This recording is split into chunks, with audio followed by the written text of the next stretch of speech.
little bit. It'll we'll probably have to raise our own levels just a touch to let everybody hear us because coming up here in about an hour, it'll probably get loud. Yes, so that was my concern. Was okay when the room fills. Now it's fine, but Right. the room will fill with sweaty golfers. Yep. They'll start testing the PA up front. Yep. And all these other things. I'm like, okay, how's that going to go on a radio show? Well, you said you were in charge. Well, obviously I wasn't before I got here, was I? You could close the curtains. Hey, buddy, don't test that mic up there. Yeah. We're trying to do a radio show back here. Well, maybe they'll just wait till commercial breaks. Yeah, I'll tell them, hey, they'll be in a commercial. You can test that's it fine. out. That's fine. Hey, buddy, I don't know. Do you know who we are? We'll pull that card. Do you know who we are? Yeah, that's it. And he'll go. Don't really care about. At that point, I'm just slinking out the door. Have you ever been around someone who's really done that? Oh yeah, because I've worked in politics. How embarrassing is that? In fact, I had. Well, never mind. I'm embarrassed for someone who does that. Yes. I've been around some media folks who have pulled that one, and I've been with them, and I'm like, I'm going. Oh, I have a media story as well, but yeah, no, in both politics and there, I can't tell them on the air because, well, I just can't. But yes, Terry Ford, I most certainly have been around those types of people. It's one of those where you're embarrassed for them. Yes. You know what I'm saying? I'm not embarrassed. I'm embarrassed for you, dude. That's awful. Anyway. I'll leave it for this one. One time I was in music, and there was this guy, and he was new, and we went out to get something to eat, and he's talking to this girl that comes over, and he's young newbie, just like me, and he goes, "Hey, by the way, we're big time DJs," and I was like, "No, he's a big time DJ. I'm not a big time DJ." If you remind me, I'll tell me a story sometime. I'll share. But and believe me, audience, I wish I could share with you, but unfortunately, I cannot. That's okay. All right, we're here. It's gonna be fun. We'll have Shane at 3:30. He's gonna speak to the media at 4:15. Here, we'll carry that live, obviously. So we'll do our best to not have repeated stuff. So chances are real good that we might talk a lot less football with Shane and a lot more fun. Yeah, he's going to talk a ton of football at 4:15. Yeah, I don't want to have to make him repeat stuff. And what we'll do, we always try to have a little fun with him at this thing anyway, because once we get into football, it's football, right? So we'll try to have a little fun with Shane at 3:30, but we'll also ask him a couple try? questions. We're going to. Well, Don't say try. We'll see. We'll see what kind of move. Well, that's debatable. I'm fun. Yeah. I'm going to be a lot more fun inside. You weren't much fun outside. I'm going to tell you that right now. And Terry told me to bring my own fan. I did. And I got about a half mile on I-77. And I said, gee willikers, out loud in my car. Well, and then you called me and said, gee willikers. I left my gee willikers fan at the G Willikers house. Yes, you did. And that was a mistake on my part. Yeah, but that's okay because we're inside. But then I was told we're inside. I was like, okay. They're good. Yeah. So all good. And Bill Gunner asked me, because Bill likes our studio warm, and I like it cold. And so Bill asked me as we were switching out these positions here at the table, is it as cold in here as I think it is? And he paused and he said, well, you probably think it feels great. And I was like, I think it feels fantastic. I think it feels good. And to which he said, then it must be cold. Yeah, well, Bill was turning blue, and I thought he has hypothermia in here. No, he's Bill. He has a spicy chicken sandwich from Chick-fil-A. He's fine. You know what? That's one thing, not getting here early in the morning or earlier. Yeah. I missed out that was a good Chick-fil-A. They always give you that little grab and go. Did they have that here? Yeah, they had the grab and go early. Why didn't I get here early? Because you should have got here earlier and you got to grab and go. Nobody told me about Chick-fil-A. You just said there'd be food after the golf. Yeah, it's usually grab and go Chick-fil-A. I'm telling you now. Get ready for next year. I appreciate that. Yeah. I'm telling you now. Yeah. You're welcome. Yes. You're welcome, friend. Yeah, here's the free giveaway. Where? Well, they already gave it away. They gave it away 4 hours. But, they had it. So well, I was hoping that, and next time I'll have to text Tyler ahead of time and say, Tyler, grab us a couple and stash them. Yeah. Well, Tyler won't do that. Tyler didn't get one either. Oh, ouch. Well, I'm glad. You know what? And I know Tyler's off mic. I'm glad Gunnar was thinking of you as he was grabbing one for himself. Yeah. How long was Bill here? He sleep here? I don't know. I don't know. Yeah, there's the question. Like, what time did you get here? Gunner's got pajamas on. He's crawling out of his car. Oh, but anyway. Just being punctual. That's good. Again, a lot to get to on the program. Again, a big shout out to our good friend Michael Haney, who's recovering after. I talked to Michael for about 45 minutes today. My wife had spoken with him and his mother, and he's going to be fine, but it's going to be like a month. But if y'all didn't hear, our good friend, and again, Michael and I, we did some of this radio station for a long time. Well, we did 2,000 and some shows together, and anyway, Michael found a way to very accidentally rupture both quad tendons, his left and right. Don't you have to do that on purpose? You would think, but he didn't, and he gave me the full version. And again, I'm just going to say, so don't anybody think I'm actually mean, because I promise you I'm not. But here's what I did today, okay? Here's what I did.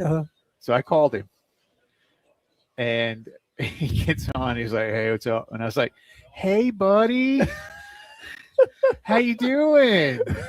Did you do that? I did. I was like, "You fall? Okay. You okay? All right. Did you get an ouchie?" And so once I realized that he was in a place that he could handle that, okay. then I was like, all right. I was like, just tell me what happened. And he proceeded to give me about the 10-minute long version. And I was like, oh my God. Like, he's like, I have no idea. But apparently it was a scene, man. Sounds like it. God, both quads. And he like busted up his left knee in the process when he fell. So he's got like a knee fall off a stage. No, he was a scaffolding. Mountain. He was walking. He was like doing his walk through the, like people go for a walk in their neighborhood. Mm-hmm. But he was looking for traffic and did not see that there was a rock of a certain size in like the walkway, not on the sidewalk because he was crossing the street, but he was looking for traffic. And so he didn't see the rock, and the rock was big enough to skid under his foot, cause him to lose his balance, and then lost balance again, and basically somehow snapped them both. What you need to do at some point is call him back, and tell him never to tell that story ever again. He was chasing muggers. Sure, he does need to be heroic, doesn't it? Yeah. Well, and I would think by this time next year it will be something. It should be like I came upon 4 muggers trying to accost a poor little old lady for her purse. I took out the first 2 with one punch, and then I had to chase the other 2, and in the process tore both my quads, but I kept chasing both of them until I got the final 2 assailants. Yeah, so that sounds good. That's where we got to go. Or at least if he was in Nashville, that he saw some famous musician and was just chasing for an autograph. Something. We can't do walking in the neighborhood and step on a rock. No, but it sounds like one in a million shot. Dog. Oh yeah, absolutely. Good job there. But he's gonna be okay. Again, Mama Haney's up there and his sister's up there looking after him, so he's gonna be fine. Yeah, he'll be all right. He'll be all right. Yeah, he'll be all right. We're pulling for him. So, but I had to do that. That's... Only because I knew he's now like recovering and back home. That I could go, hey, buddy. I love the hey buddy. I did. I just like that too. I say, how you doing? I love the hey buddy. Yeah, just wanted to make sure. Just wanted to make sure. All right, lots to get to on the program. Coach Beamer will be by in a little bit. We're at Cobblestone Park in Blythewood. Birdies with Beamer, the 2026 edition. Lots more to do as the post-game show rolls on.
British Bulldog Pub, one of the great places to go in this town to catch all your favorite sporting events or just grab a pint or two with your buds, grab some great food. Listen, whether it's traditional English fare like one of my favorites, chicken, bacon, and leek pasty, or listen, the fish and chips. If you want to go super traditional, Terry was out there recently, had the old traditional bangers and mash. Excellent. And you can get the mustard mashed potatoes. They make them in-house. Oh, they're so good. Or again, I could eat my weight in sausage rolls. Or if you want to go, like traditional American burgers, wings, chicken sandwich, big old giant salads, whatever you want. They've got it for you at the British Bulldog Pub. And TVs are literally on every wall. When I say literally, I'm not one of those like literally a million up. No, they're not literally a million, but there are literally TVs on every single wall. Just a whole lot of fun. So whether you're a big soccer fan, American football fan, sports fan in general, or again, just want to have a nice time, check them out. British Bulldog Pub, Bower Parkway in Harbison. Tell them we sent you and have fun at the Bulldog.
Twenty minutes after 3 o'clock on a Thursday. Welcome back in. Jay Phillips, Terry Ford, live at Cobblestone Park. We're inside the clubhouse. You heard me right. Inside the clubhouse. Mm-hmm. That's new. It's good. Yeah. It's good. David Cloninger is here. He's ready to go for the presser. Because Thomas, our tech, I don't know if he knows CPR and stuff like that. So, because he would have to save you. As much as I love you, I'm not saving you. I haven't passed out yet. I'm asking you, all right, Dave, you've known this man for a long time. I've known him for about 5 years. He passes out. Are you putting your lips on there to save him? Oh, God. I don't know. It depends on, did the Braves win? Yes. They split a doubleheader with the Mets, so that's a downside. I don't know. Who gets your record collection? Outside of all the jam band nonsense. I think my youngest would prefer to have it. Then guess what, Dave? Sorry. I don't know. I guess I might. I think my youngest is is the music fan who most closely resembles my. But if it makes you happy, none of my kids really care about the jam bands. Ooh, well, that's good. Well, that's good because you don't either, They got a Dave. proper head on the shoulder. That's No. right. Because Dave doesn't either. Yeah, There's a few here and there that they'll tolerate song wise, but otherwise they sure. I mean, I told you I've got that one Fish song I like. Chalk Dust Torture. And other than that, it's just like yeah. I'll get you a couple you can might have like. You know, as we before we talk about what's going on with the football team, Terry and I had Kevin Schnall yesterday, and really great interview. We didn't get into a whole bunch of nuts and bolts, but it really does feel like what he's done rather quickly we might not have seen coming, just in terms of the roster build and the staff build. I again, whether that accelerates expectation levels or anything like that, that's up to the individual. And he gave us the day by day. He's like, I promise you, it's not coach speak, but has it? I mean, looks like a pretty good baseball team. Oh, yeah, absolutely, Jay. And I think it's just so relieving for South Carolina baseball fans to see an actual plan being put into place and implemented. And you know that going into next year, just on the surface, like, man, you lost a lot of guys, granted off of a very bad team, but generally if you got to rebuild like that, it's probably not going to be the greatest. But you look at some of the talent he's brought in and some of these top guys, top prep players or a top transfer player like Connor Schaus, and you think, okay, then you've got 7 or 8 guys from Coastal coming to join him. They're familiar with the system, and it could be a case like, all right, well, I know what you guys can do. Going out there and let's do it. See if you can do it in another league. So it's good to see the implementation of the plan. Of course, they still got to get out there and play. And me, myself, I'm just looking and going, boy, this pitching staff, it's a little concerning right now, but it's also a case of you had to take who you could get at this point. So no one's promising an Omaha trip. No one's promising even a winning season, but you look out there and say there's a plan in place rather than just the plans of the predecessor, which was like, I don't care about your arm health, or go out there and hit the ball. Yeah, right. Yeah, things have kind of evolved in the game since then. So, well, it felt at times as if the predecessor didn't even really have a plan. I mean, or the plan was, hey, Rooney, come here a minute. What do you think? Right. We know how that went. And speaking of like the whole part of the Coastal guys, you know this, man. You follow this stuff. It's in this transient nomadic world now. It's become college athletics, right? It's like somebody's got grifters coming through. They don't know what town they're in. It's tougher to build culture. I think you bring the Coastal guys with you, and you guys know this. The best teams, the leaders are in the clubhouse and the locker room. Sure. And when you bring a bunch of dudes who know how this guy rolls, and these guys who don't know him, the Coastal guys will set the tone in the clubhouse for Schnall, where he won't have to worry about it. Yeah, I mean, that sets the foundation for it, and you say, okay, now you've got, this is how we go. And those Coastal guys can say something that South Carolina players might not believe or not even realize, like, yeah, we're the winningest program in the state last 20 years. Not you. You had your run. We did too. We're the winningest. We know what we're doing. So, hey, this is how we're going to do things. And I'm sure that if it's not ingrained already, Kevin probably doesn't have to talk to those guys much, but say, hey, you guys need to say, this is how we do things now, and this is how we go. So once they get, everything in place, of course, they're replacing some equipment. They're replacing some furniture, in the office suites and all, because really that stuff hadn't been touched since the stadium opened. And then, redoing the weight room and the locker room. Now you're going to have something that's all theirs. And you say, all right, now look, this is what you got. And these 6 weeks of fall ball are going to be hugely important. But those guys from Coastal set the tone. The new guys come in and say, all right, here's what you got to do.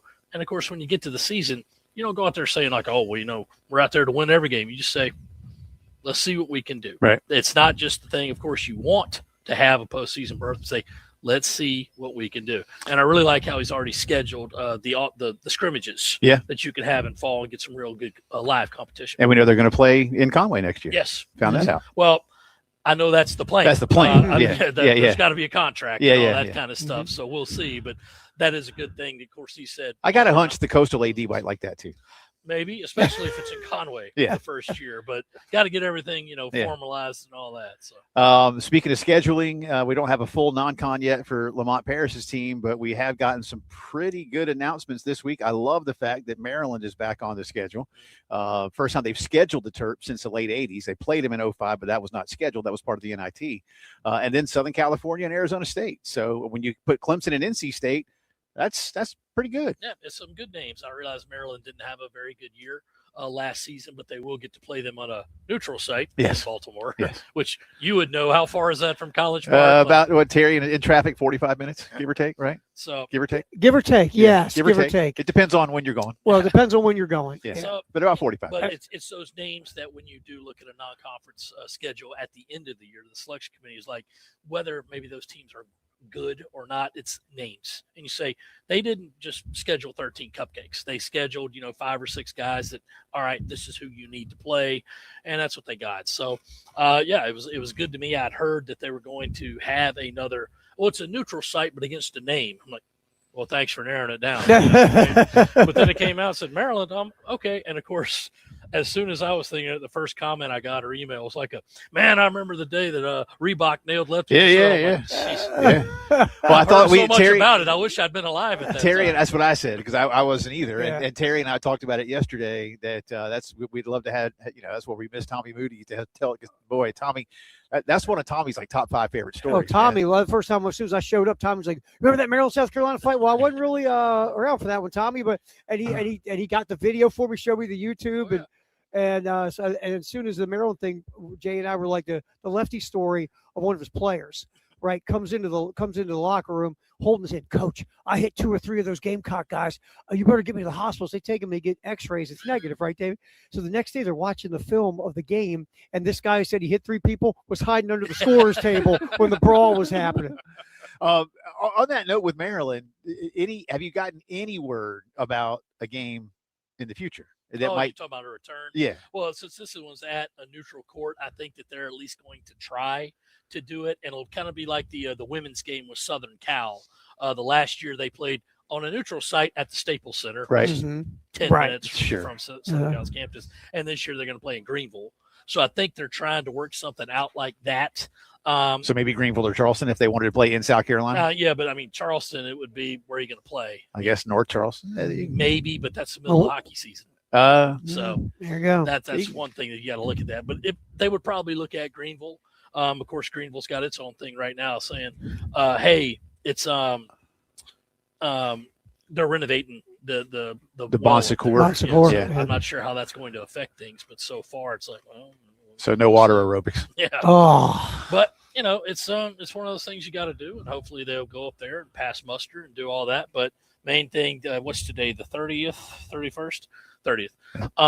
They're going to be packing up to go to the Bahamas and get those 2 exhibition games in next week. So that's a good thing to have. You obviously, I wish. I was going to say you couldn't get that gig. Yeah. Didn't talk to the people in charge. Couldn't charter the private jet for me for that one.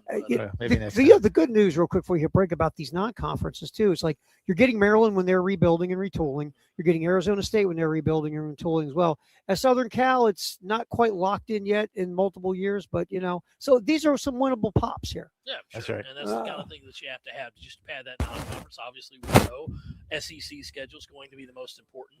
That schedule came out. It's never going to be huge, but I looked at some of those road games. I thought, Right. That could be interesting. But they're doing everything. They set themselves up for a successful season. DCPNC on Twitter, postandcourier.com. And if you don't already, especially this time of year, go ahead and subscribe to David's newsletter. Good stuff a couple times a week to get you caught up on everything Gamecocks related. Thank you, sir. Appreciate you, my Talk man. to you Thank soon. you, buddy. That's David Cloninger. Shane Beamer's in the house. He'll join us next here on the Postgame Show.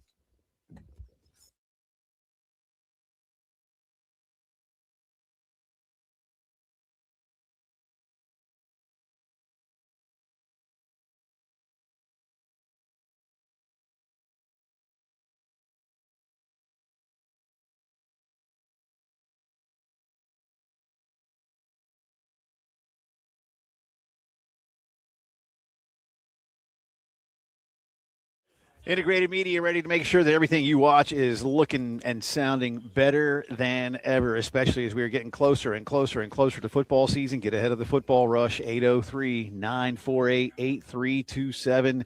If you love your indoor home theater, but you've been wanting one outside, now is a fantastic time for you to do that. Integrated Media specializes as well in outdoor home theater systems. And as I say many times, but it's the truth, these are things that are built to be outside. Televisions, speaker systems that are meant to be out there, even in the South Carolina climate all year long.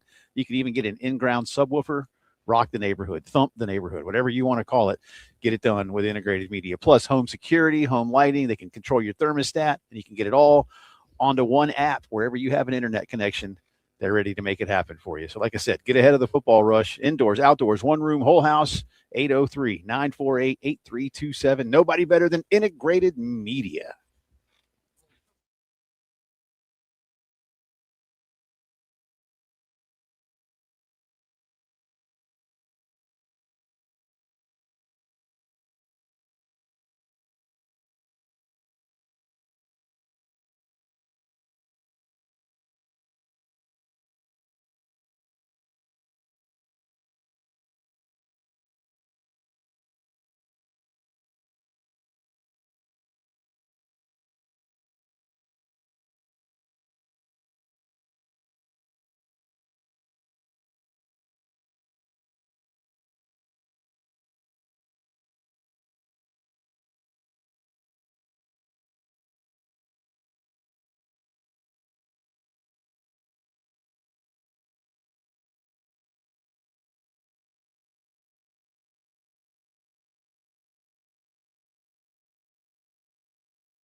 Park post-game show rolling on. Birdies with Beamer, the 2026 edition, and the man it's named for is here at the table with us. We're inside this year too, Coach. I don't know if somebody just knew I was going to sweat all over stuff. Terry seems to think that's what it was, but here we are. I'm not going to lie to you, Coach. We got tired of the whining every year about being outside and the sweating. And yeah, well, it's a beautiful day, so it's a great day to be outside. There's no humidity today. That is kind of nice. And you're in here. Yeah. In a breeze. But I have been wondering all these previous years why you were I don't know. Has this giant room inside. I don't know how that comes to be, but anyway, we're here. You were out there for the was the 3-fan experience last year? Yeah. We had the fans going everywhere. That actually made a difference. Yeah, it made a difference. Don't lead them today. Just today there's no humidity in Columbia. You- That's like a 1-day reprieve. Yeah. You've never played in your own event here, have you? I You just haven't. go around in the cart and say hey to people, don't you? Yeah, I get jealous when I get out there and kind of wish I was, but I like being able to see everybody that's out here. And if I am playing, I'm with one group and I don't see the other how many groups are out here. So it's good for me just to be able to ride around, see everyone, catch up with everybody, and be able to talk and converse. Yeah, I know we do have a sorry. We got special engineer Shane Beamer here holding that button. I don't know what the static is coming from. We appreciate that, Coach. We do what I can. Thomas, you've lost your tech feed to Shane Beamer. I'm really sorry. Exactly. So how was vacation? It was good. Yeah. Good summer. Nothing too crazy. A little bit of beach, a little bit of the mountains, some great family time, and as you guys know, living in South Carolina, you can be mountains and beach in less than 3 hours. Yeah. So it was good to be able to do those places, but also stay close to Columbia and be around our players who have been here all summer. I mean, they came back for summer school Memorial Day that day. So they've been hard at it ever since the day after Memorial Day. But it was a great summer and eager to get going with football. Now, June was basically 7 days a week, wasn't it? Yeah, June's people, not laugh, but people refer to June as like the off season. June's miserable. Not miserable. I love it because it's recruiting. It's summer camps with the high school prospects. It's little kids camp with the young guys. It's official visit weekends every weekend. It's your own team is there and you're doing workouts with them throughout the week. So yeah, June is a grind from really from right after Memorial Day when we get back from SEC meetings in Destin until the last week of June where it becomes a dead period. It's literally every day. I mean, there wasn't a day where I did not go in the office or not just me, our entire staff wasn't in the office because June's so busy because recruiting has sped up so much. There's so much is happening in June, not to mention like all the other things that I just talked about. So yeah, when that dead period hits at the end of July, it's like, whew, we made it, and that's what I tell the coaches at the beginning of it. It's kind of like, fellas, just suck it up and strap it on and get ready. It's a grind. And you grew up in this. So do you ever think back when your dad was coaching and kind of, because it was just, it was intense, but it wasn't this. No. You ever look at your dad and go, man, I wish I had it like you did, Pops. You ever think about that stuff? Yes and no. It's usually him saying to me, I don't know how you do it, which I hear more than anything. But yeah, when my dad was coaching, once June hit, it was like, I'll see you at the end of July. Let's get ready. But it's and even when I was working with him at Virginia Tech, June wasn't like it is right now.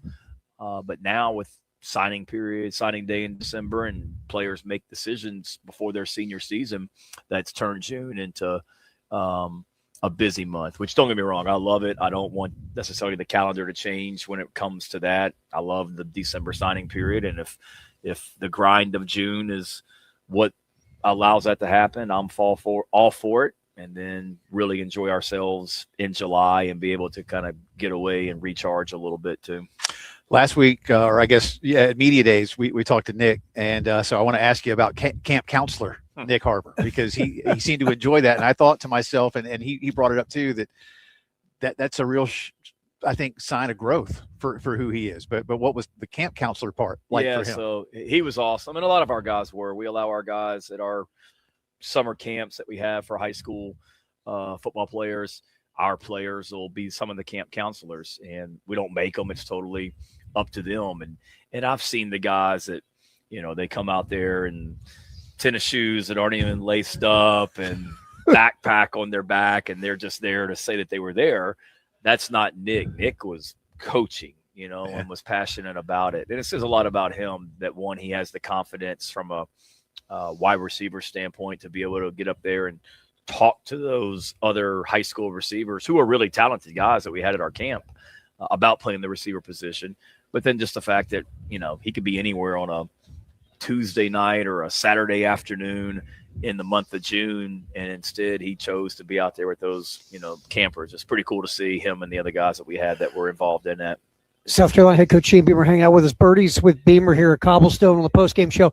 Stick with Nick for a second. First of all, Nick had the line of SEC Media Days. We can't repeat it on the air. We'll tell you off the air later. Okay. It was phenomenal. We kind of can't. You know what? I can do it because it's Nick's. Because we asked about from 2024 when you guys you owned the fourth quarter in games and you made all the big plays to win. And then last year, the fourth quarter wasn't your friend. He called it, he said it was like your side piece. In 2024, like you embraced her. In 2025, you ran from her because you were with your girl. I didn't see that quote. How good is that? Goes right up there with the Cam Smith post-game Tennessee 2022 when he said we just decided we had to drop you right. know what that was. So I think that goes in the South Carolina football player quote Hall of Fame. I get it. I mean, I don't get it because I don't know that world, but I understand what he's saying. I don't think that would ever run through your head to say in a presser, Coach, tell us about 2024. That would definitely not be one of them, but it's a different time. But if that's what makes sense to him, I get it. As long as it's the 24 version of that quote unquote side piece in 24, that's what we're all hunting. And I wanted to bring up about Nick because he's, we sat there with my time. And when we got off the mic, I said, "Where did you come up with it?" Because I just hit me in the head. I wasn't planning it or anything. But he seems like, first of all, I mean, obviously, he's got a great personality to him, and it just felt like talking to him. He's grown and matured. I remember when he first showed up and you first brought him in compared to now. And you had talked with Jay and I in December about your goal this year was get more mature, get older guys, but also, we want to build leaders of the guys we already have. And not just with Nick, but a lot of the guys like Norris and the others who have been here like 3-4 years. How are you feeling with their growth from last year to this year? So much better.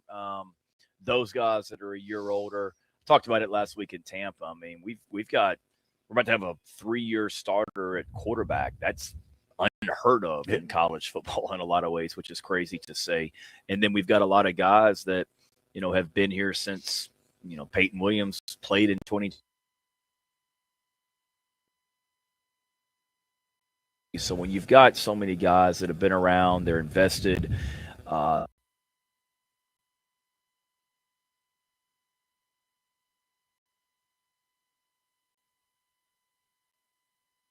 when we brought in. I mean, they're natural leaders, some of these guys that we've brought in, and that's very evident. So feel great about their growth. Nick you're exactly right, as a prime example. You just think about, how he's grown from 23 when he was a true freshman, just trying to, learn the position, and so many expectations from the outside on him and the pressure, he felt, I'm sure, to where he is right now, where he has that confidence to do like what Jay's talking about and be a leader on this team for sure. So it's a very just, mature business-like group. They just kind of, get their work done, and there's not a lot of stuff.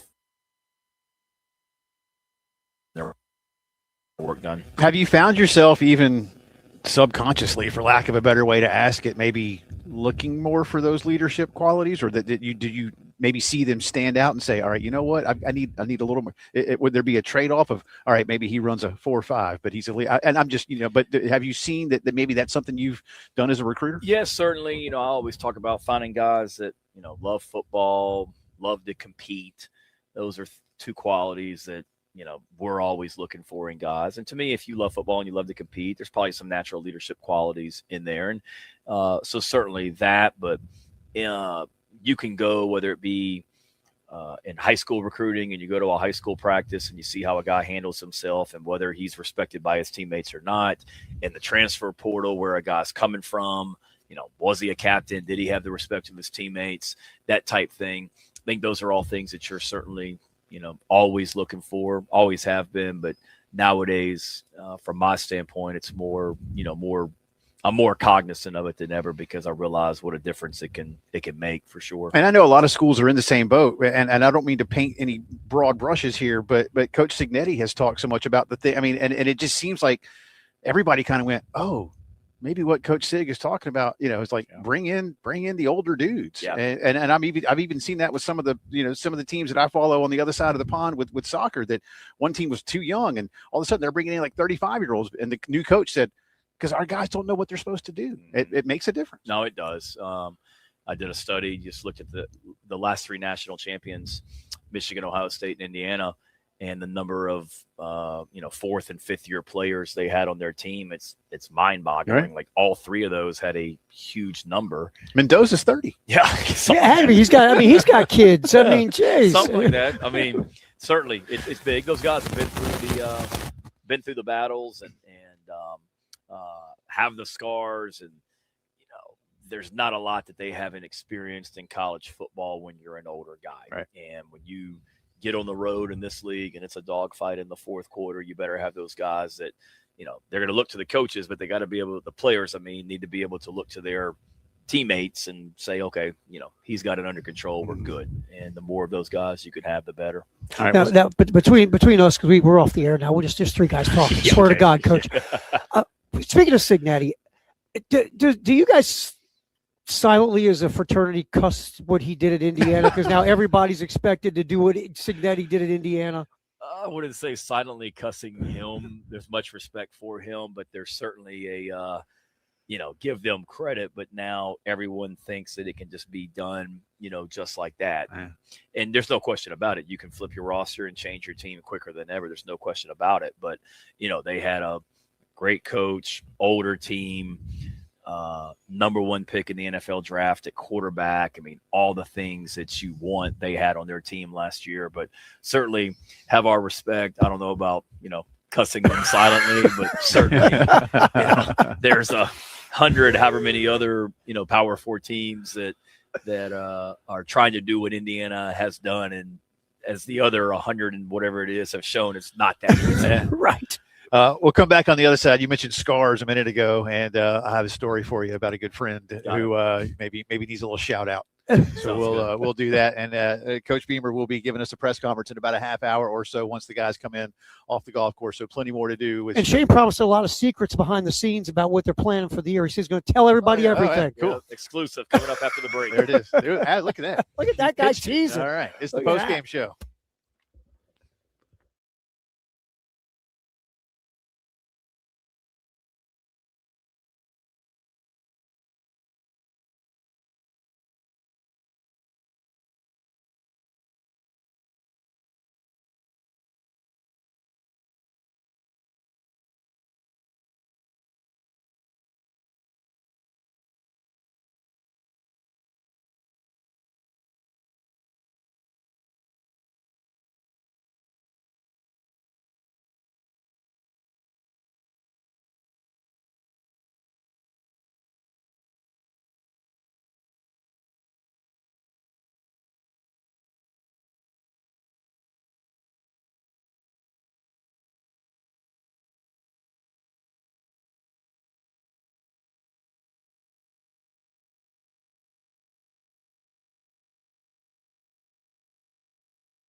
Thanks.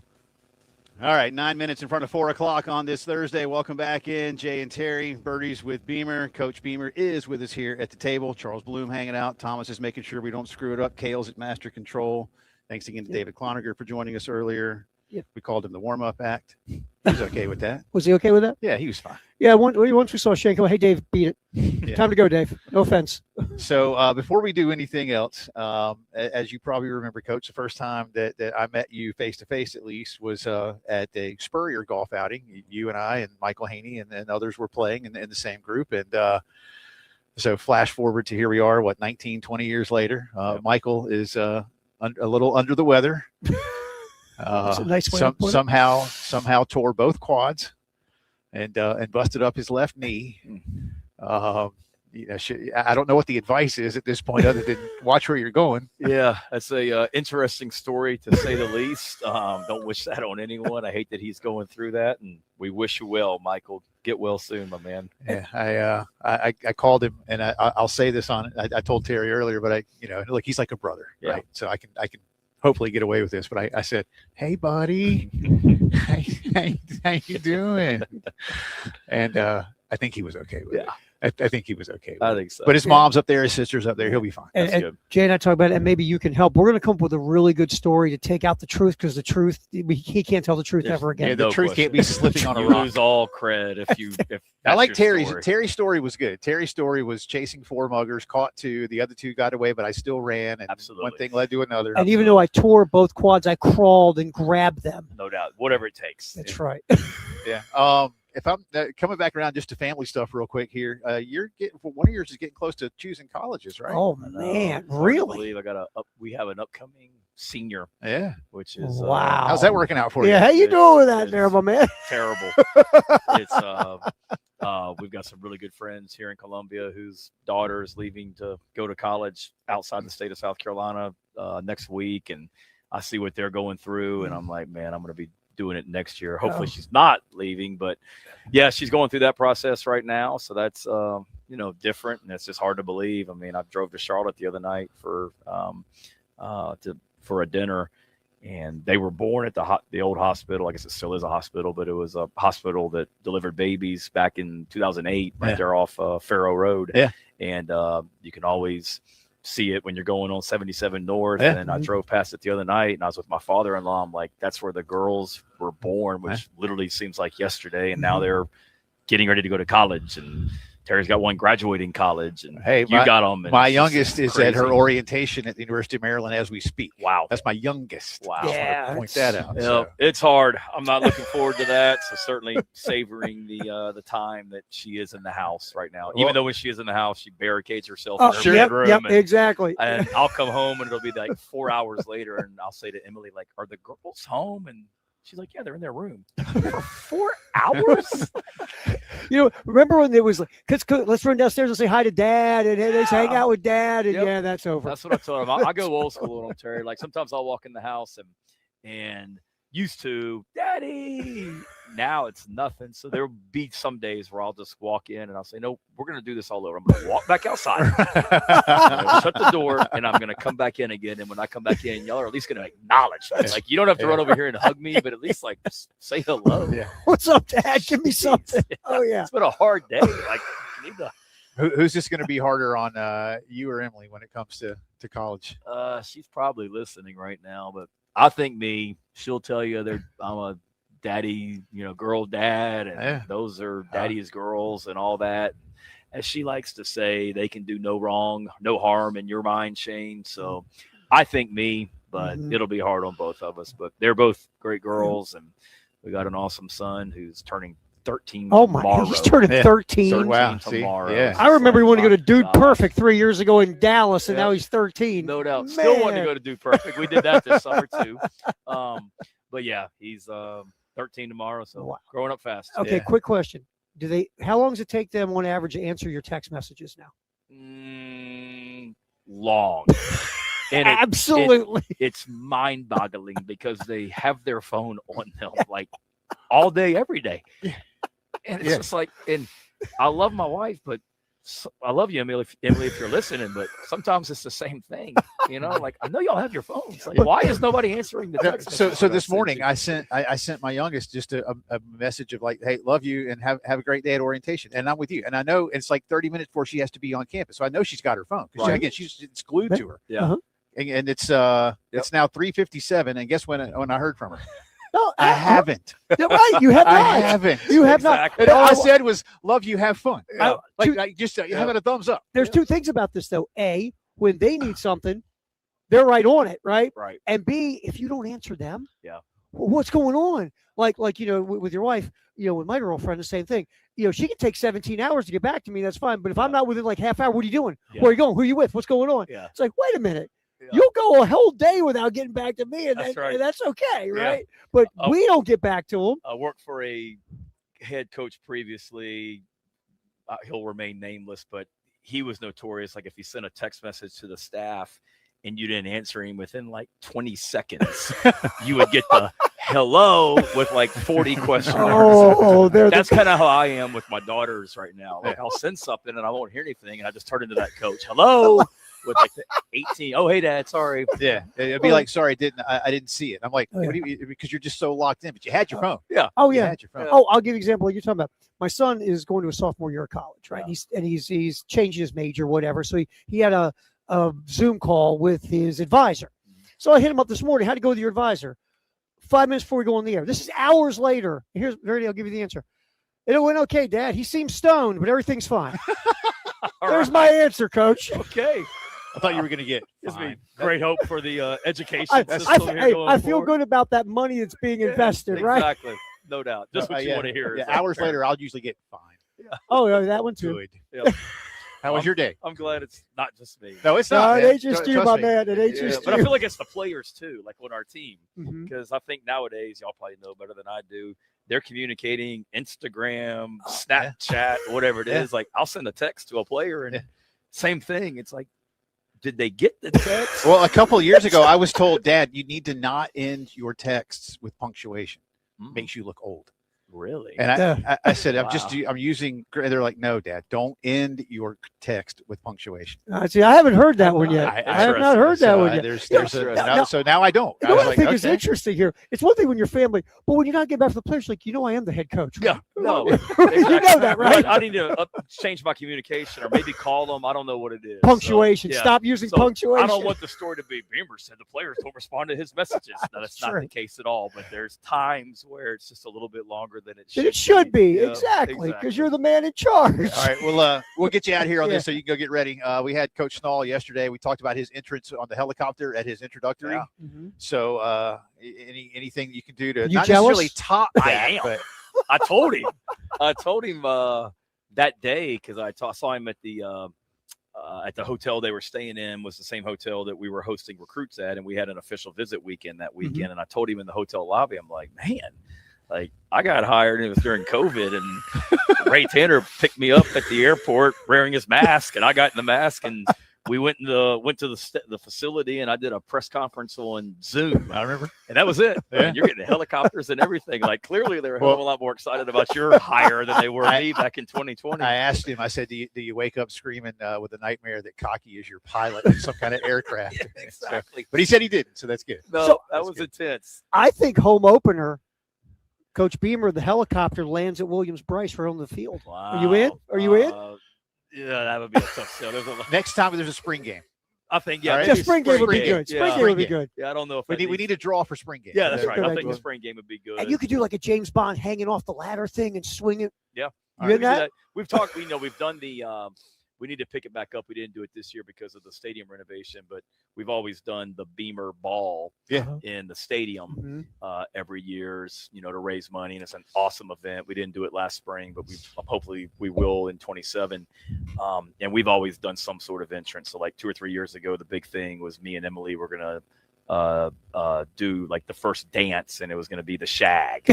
So I had to like go through months of lessons to do that. So then we were talking about what's the next year going to be, and they threw out different things. They threw out like the Gamecock Club zip lining from the top of the That'd be stadium fun. That would down be to fun. midfield. That would be fun. I can see you That could zip go lining. down to that realm, maybe helicopter in for the Beamer ball, something like that. Yeah, it'd be good stuff. cool. We appreciate you as We always always. appreciate man. you, Good y'all stuff. are awesome. And good luck with college. Yep, Yeah. absolutely. Yeah, Right back at And you. not just your college guys, but Yeah.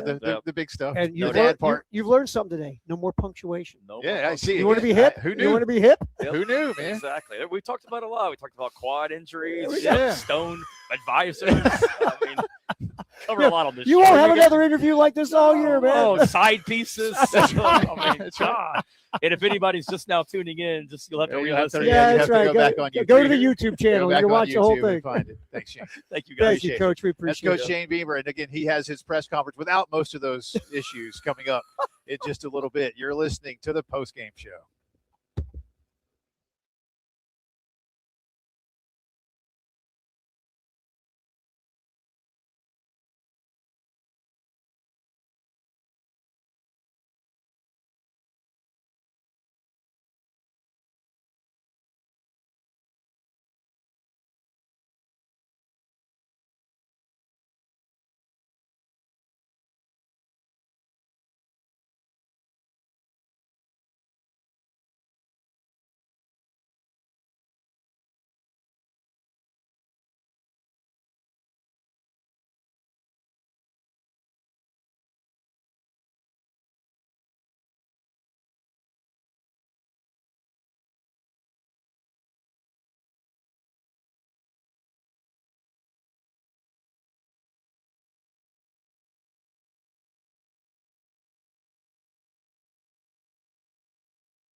All right, welcome back in. Post-game show rolling on here on a Thursday. Jay Phillips, Terry Ford. Thanks again to Coach Beamer for hanging out with us here for a half hour. And for those who were listening for the entire interview, not a ton of football in there, if only because if you just keep tuned, then coming up for about a half hour, Shane will have nothing but football stuff for you because we have his live press conference in its entirety here on the station. The golfers are coming off the course, and Shane is ready to present the award winners with their trophies and certificates, and probably rag on a few people who didn't do as well.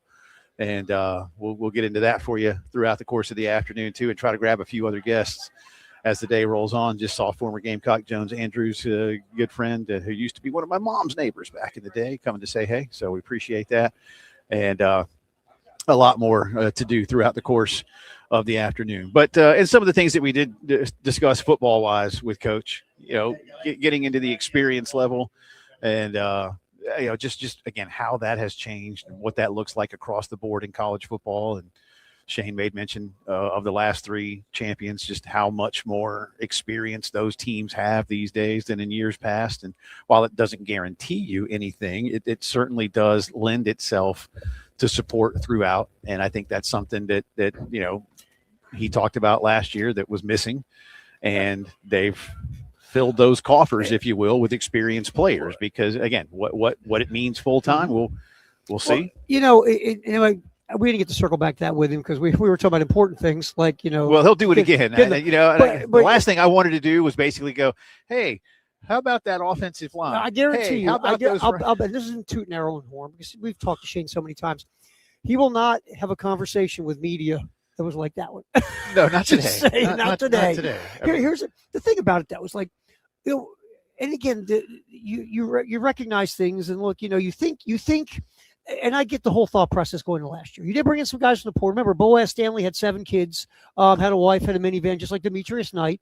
I mean, so he did bring in some guys last year. But the other thing you're banking on, and he's not going to say this because you don't want to be throwing guys under the bus or anything. You're banking on the guys, the younger guys that were there with Knight and with Rocket and with Kennard and with Lee. And with all those Josh Simon, all those veterans that helped, and all those guys on the defensive line who have been here for 10 years. Right. All those guys, they leave, but the younger guys in that room that year would learn and step into leadership positions. Mm-hmm. That's kind of the gradual evolution of leadership, like old days, right? Mm-hmm. And that just didn't happen. I mean, because again, look, some of the guys you're like, for an example, no offense, Lenore Sellers is a wonderful talent and a very nice young man. But, maybe he wasn't ready to be alpha dog leader, and maybe he'll never be alpha dog. Maybe he wasn't ready to be a leader in his skin. Dylan Stewart, we've heard 5 words from Dylan Stewart in 3 years. He's not a talker. Right. He doesn't have that wow personality thing. And that's not a criticism. It's just, that's not his comfort level. So, some of the guys you were hoping could maybe step up into bigger leadership roles, maybe last year they just weren't ready. Now, maybe this year they're more ready. I mean, we talked to Lenore. So Lenore seemed much more comfortable, like at his second SEC media days than the year before, right? Yeah. And Harbor was just natural. Harbor was funny. Harbor's it's a lot talking. So some of these guys who just weren't ready for it, where you're hoping they would be, this year they're probably a lot more comfortable. I mean, Sellers, year 4? Yes. Harbor year 4. Yes. So these guys have been around for a minute. Yes. And they're more comfortable probably looking at a younger guy and go, hey, Bob, here's what we're doing here. We're going to do that again because it wasn't right. Plus, you did bring in the older, more mature veteran guys. And Shane talked about this in SEC Media Days, guys who have won championships, whether it's conference championships, been part of national championship teams in some way, shape, or form, been around winning at a high level. And you bring those guys into your locker room. They might not have been in your program, but you know what they've been doing? Been winning. Mm-hmm. And you know what? A lot of times winners bring with them, Jay? Winning. Yes. And so I think they're in a much better position maturity-wise, and you're hoping, more importantly, leadership-wise, because that, to me, was missing last year compared to 24. Agreed. Again, Coach Beamer will be taking the microphone shortly here. Probably won't be 4:15 because, again, there's still some guys coming off the course, but it'll be soon, so sit tight. And, again, plenty more to come from Shane throughout the afternoon. Terry Ford, I do have an update on the Protect College Sports Act. Oh, do you now? Would you like to share it now? Yeah. And I'll give you the latest, and then we'll kind of will back up on the other side and come back with some more detail. Give us the headline or the beginning, then we'll tease that thing and come back. Let's play radio, you and I. Ross Dellinger. The Senate has adjourned for the week. Majority Leader John Thune did not file cloture for the Protect College Sports Act. The bill's chances of a vote next week are now slim. The legislation remains in dire position ahead of a month-long Senate recess beginning next Friday. As to why cloture was not filed, I will tell you on the other side of the break, because I'm not saying it's anything nefarious or horrible, but there's a pretty good reason as to why. All right, we'll get into that coming back here on the old post-game show. We're live at Birdie's with Beamer. Shane will be speaking here very shortly. It was supposed to be 4:15, but probably going to be a little bit later than that because guys are still coming in from the course. We got that coming up here on the post-game show. Who are you? I don't know. I don't know who I am either. We'll be back to talk Some about guy. what has broken about the Michael Haney's friend. the guy rubbing Michael Haney's quads.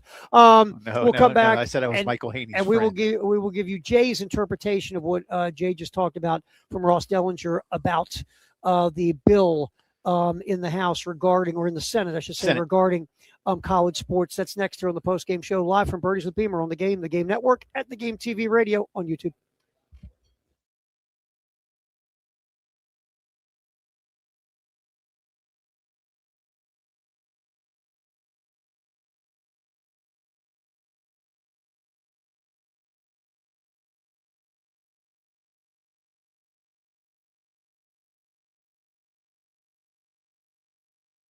That one. Yeah, we'll get it later. We'll figure it out.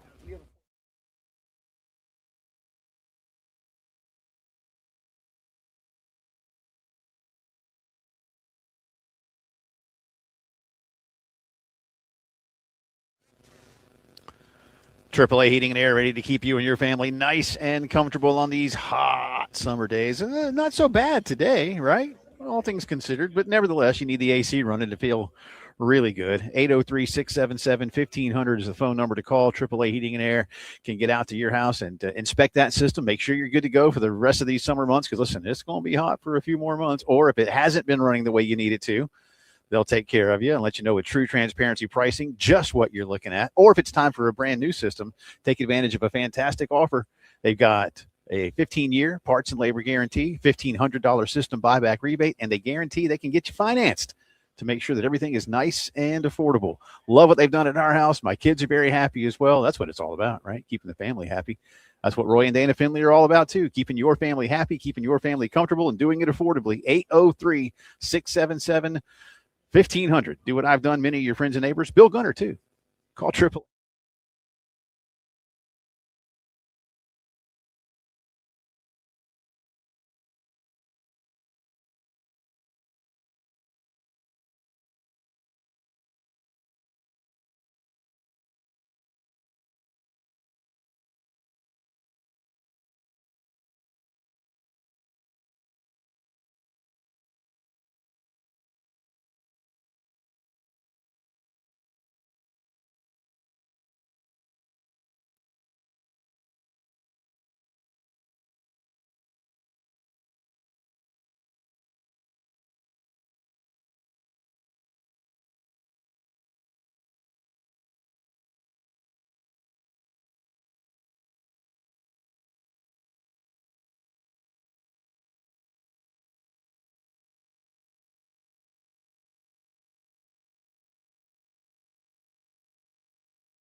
All right, 18 minutes after 4 o'clock on this Thursday. Welcome back in. Jay and Terry with you here live at Cobblestone Park. Birdies with Beamer, the 2026 edition. And Coach Beamer will be taking to the podium shortly. He joined us for about a half hour here earlier. We appreciate his time. Again, didn't get into a whole lot of football in that half hour. We just because we knew a whole lot of football was coming. A whole lot of football is coming at 4:15, and we got a whole lot of football at SEC Media Days when he was on with Bill and Tyler, and also when he was in the big room and all the other stuff. So we figure we'd take this opportunity because after this, it's Jay, a whole lot of football. Yeah. So we figure we, you need a break. Have a little fun with it. Need a break. We asked him a couple of football-y questions, but we also had a little fun with it. So, again, going into the break, I told you that it looks like they will not be able to file for cloture. And I'm not going to bore you with a lot of legislative details, but that basically means that you begin the procedure to put a bill in front of the full Senate for a vote. Right. That's cloture with a T, not an S, not closure. But it's just it's part of the legislative process, and that needs to be done in advance of anything being voted upon. And today at 5, so 40 minutes from now is the deadline. Now it could still happen, but here's why it's unlikely. The Big Ten presidents met today, and I'll read from Ross Dellinger. In a joint meeting, Big Ten presidents and athletic directors reviewed the revised Protect College Sports Act, but did not cast a vote. The SEC, Big 12, and ACC are expected to hold scheduled presidential calls this afternoon. So basically, they're having them now, as I understand it. So the Big Ten had theirs already, and they did not cast a vote. Well, that tells you there's that. They didn't even get to a point to cast a vote. The SEC, Big 12, and ACC, and they're not having it jointly, but they're doing it, separately. But they, who knows what they'll do? So they may vote, they may not. I don't know at this point. Interestingly, it says here again from Ross Dellinger that a Senate staff member told Yahoo Sports that if the SEC and Big Ten choose today not to support the bill and to, quote, punt to September, the leagues will have to find new senators, an indication that Senators Cruz, Cantwell, and Schmidt are on their last gasp. Now, so what do you make of this? You're the political expert. I make of it something that you've been talking about, and listen, many people have been talking about. You didn't go to them first. You went to Cody Campbell first, and you got basically what you had initially was language in this bill that was, my word here, punitive toward the SEC and Big Ten. Now, again, not seeking to be, right, but was what did we call it the other day? Restrictive, limiting. These and I told you I saw somebody say and I saw another one last night that was kind of similar, Terry, but in so many words, somebody said, well, you can't let you don't talk to criminals when you're writing laws. No, you don't when you're writing laws about criminals. Yeah, there's nothing criminal. But there's nothing here. criminal going on here. No. I mean, if anything, there's success, and there are some people who maybe are, dare I say, envious of said success. And are trying to limit success so they can get a more level playing field. So they can rise up. Right. And the SEC and Big Ten have basically said, well, look, we thought you guys were writing a bill that was going to deal with the NIL situation and that the eligibility the state stuff. That's so important. The eligibility situation. You didn't say you were doing this to curb realignment or to cap the membership numbers or to pull TV rights and then you said it was voluntary comma maybe and things like that, and so it's taken far too long for these senators and their staffers to come up with new language that is more appealing to the SEC and Big Ten, to which now we see a lot of fans that aren't fans of schools in those leagues say, oh, they're just being bullies. Well, no, but you consulted. Again, I don't care what anybody thinks of Cody Campbell, but this is a Cody Campbell-led bill. Sure. Okay, and a lot of people know it. And it might not just be a Texas Tech friendly bill, but it's a Big 12 friendly bill. And I got nothing against schools in the Big 12 minus Texas Tech, who just acted like, a complete whatever earlier this summer. But you didn't consult the big guys. And again, they drive the engine. Well, they drive 90% of the engine. And everybody knows it. Right. And there again, so is it some envy? Perhaps, but that's why, Terry, that's why this is no one's dragging their feet. No. It's just that it took, they started writing this bill in April. Mm-hmm. You came to them with revisions about 3 weeks ago. Right. And the legislative process is often glacial to begin with. Right. And you've just made it worse. Well, again, to your point, it's one of those things where you never fully understood what you were dealing with. It's like anything in life. It's like me walking to an operating room. You ever done surgery before? No. Give me a scalpel. Right. I mean, this thing made no sense because when we were hearing what was in this bill, you and I were having this discussion. The folks putting all this together clearly didn't take time to understand college athletics. They were just making a bill, and we're like, well, why? Oh, then we find out. Because they're listening to a guy who is basically using his money to leverage a bill to help his school and his conference, right. And he's trying to get this over right. on the Big Ten and the SEC. Right.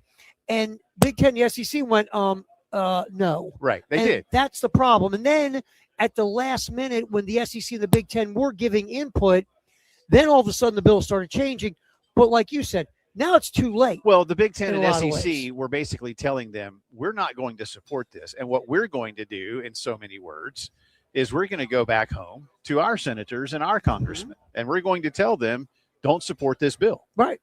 We don't support this bill, and here's why. And a lot of it, too, was about, again, how much money they're making. And look, if you don't like it, you don't like it. That's fine, but that's neither here nor there. So now we've got a new cap. How they can enforce that remains to be seen. But that new cap on NIL and rev share is going to be around $48 million total, including a retention pool. For now, I think they're okay, actually, with capping the membership numbers at 19, if only, Terry, because that's going to go to committee on the House side, right? And they can change that later. So they're not going to fight that right now. They wanted language to make sure that no school, even and really the most powerful, and when you hear from the AD of Ohio State say, we need to, in so many words, cap the ceiling. Okay. The one of the two wealthiest athletics departments in the country say that publicly, then that's what they're going for. Sure. Because otherwise, like, hey, dude, shh, we got more money than everybody in Texas. I mean, why would they want to cap it? Because they've got an advantage. And so there's Ross Bjork saying that. So now you realize, oh, okay, here's what they're trying to close those loopholes to make sure that nobody, Cody Campbell even, says, well, okay, so the cap is $20 million.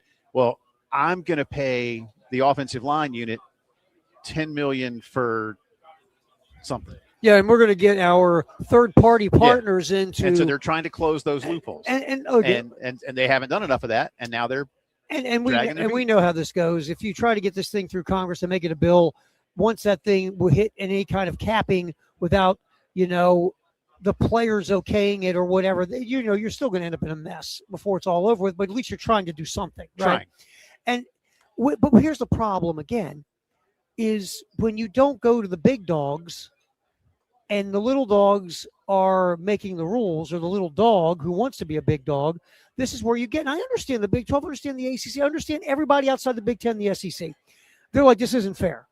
This isn't right. They have the big advantage, all the money. We want to level the playing field because the life is perspective, right? Right. And if you're sitting in the SEC territory like we are right now, you're going, no, man, this was earned. Yeah. All the TV ratings, SEC teams, yeah. All the heavy lifting done to build the sport, a lot of it, SEC Big 10. Yeah. So, again, be happy you're at the table with us. Yeah. But instead of that, they're going, no. Cody Campbell's not. And Cody Campbell has poisoned the well to some degree in a lot of people's minds, and he would certainly push back on that and say he's not.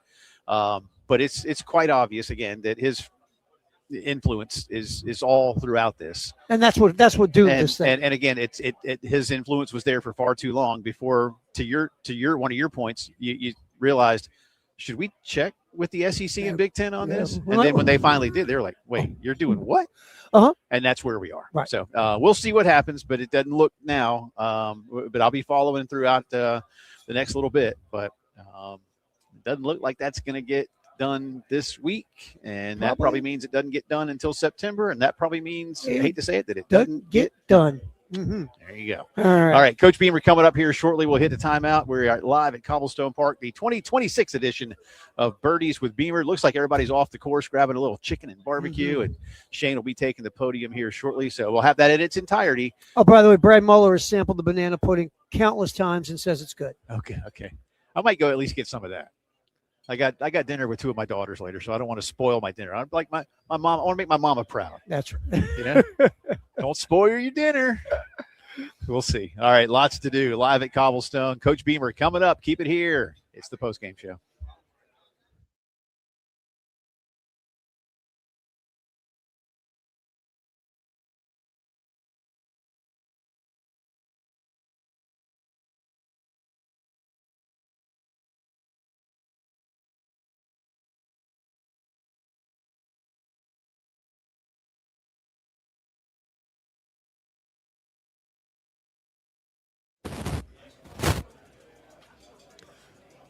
We talk a lot about the Men's Clinic of South Carolina on this radio show because, well, I mean, you're a guy, you're listening.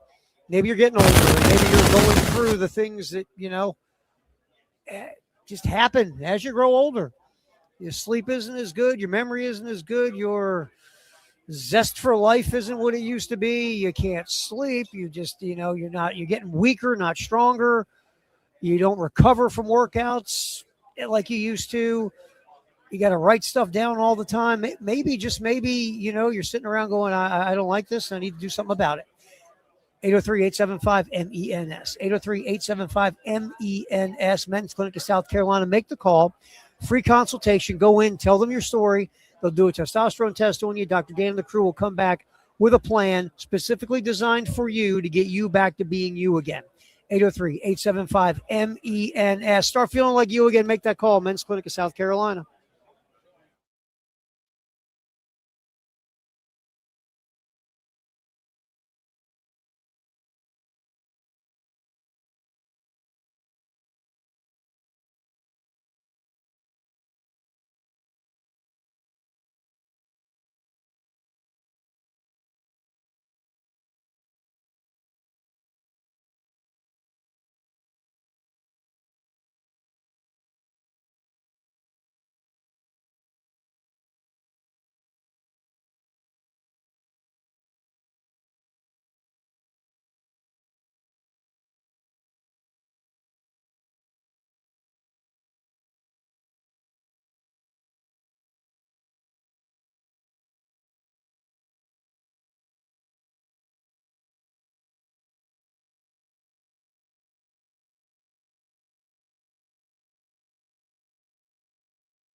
This is Kale Wilson giving you a look at the traffic Couple accidents to report. An accident reported in West Columbia on Augusta Road at Watling Road.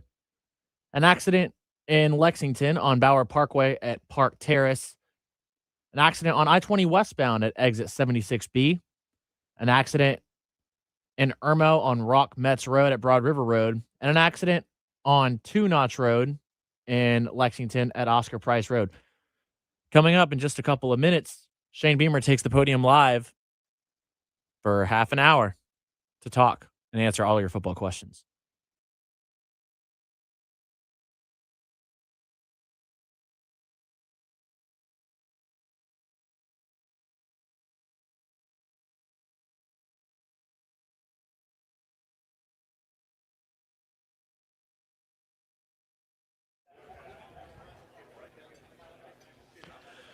All right, welcome back in. Post-game show rolling on this Thursday. Jay Phillips, Terry Ford with you. Terry's got, what do you get? You got fried chicken, I got a little everything. Mac and cheese. Yeah, I got the barbecue, the mac and cheese. Did you get, is that slaw on your plate? Yeah, I'm going to say, I do like me a little coleslaw every now and then there, Jay Phillips. Don't tell anybody. Don't tell anybody. Wow. You know when I first started liking it, let me tell you the truth?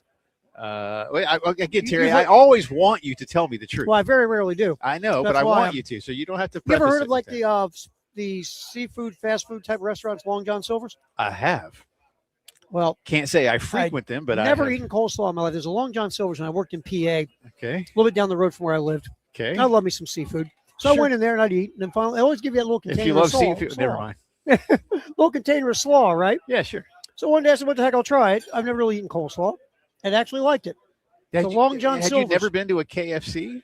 I didn't do the slaw. Okay. I'd eat the chicken, knock down the You get the double mashed potatoes. I love the mashed potatoes, man. And when I was growing up down here, and I'm sure you had it up your way, there was a place called Maryland Fried Chicken that was really good. It was good. All right, I think our speaker almost time. Say hey to Bob Thomas, do us a favor. Be a spotter. Be ready.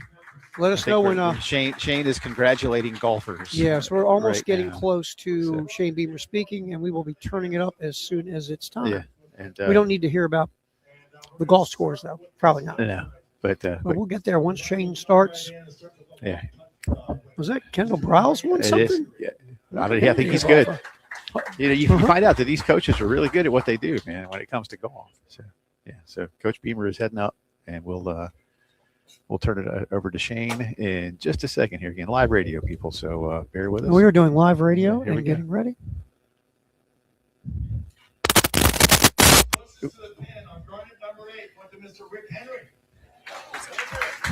Okay.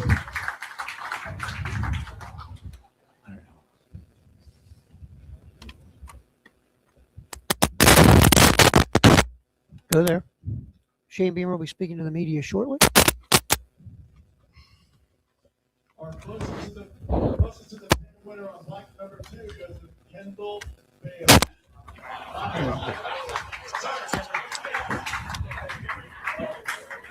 Doesn't want to go. All right, hang on, people. We're getting there. We're getting there, man. That one won't do it. Yeah, go right there. Hey, Jay, talk to the people. I will talk to the people. I apologize, everybody. We have a little. There we go. Now we have it. All right, we'll get it.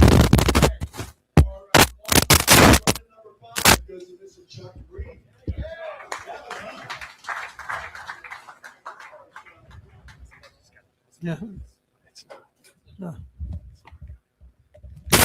Okay. Yeah, all right. We're getting there. Just a second. We're figuring it out. I'll get you in just a second. They are figuring it out there. What's going on? And our long drive champion on black number 5 is the Sterling Sheriff, a.k.a. Yeah, that's we'll get there in just a second. Yeah, we're getting there. We are getting there. Hey, why don't you talk? I'll talk. With they're giving out Sterling Sharp is always very good at golf. So he's doing things. And I see Peter Burns has done something nice. Sean Elliott is looking in.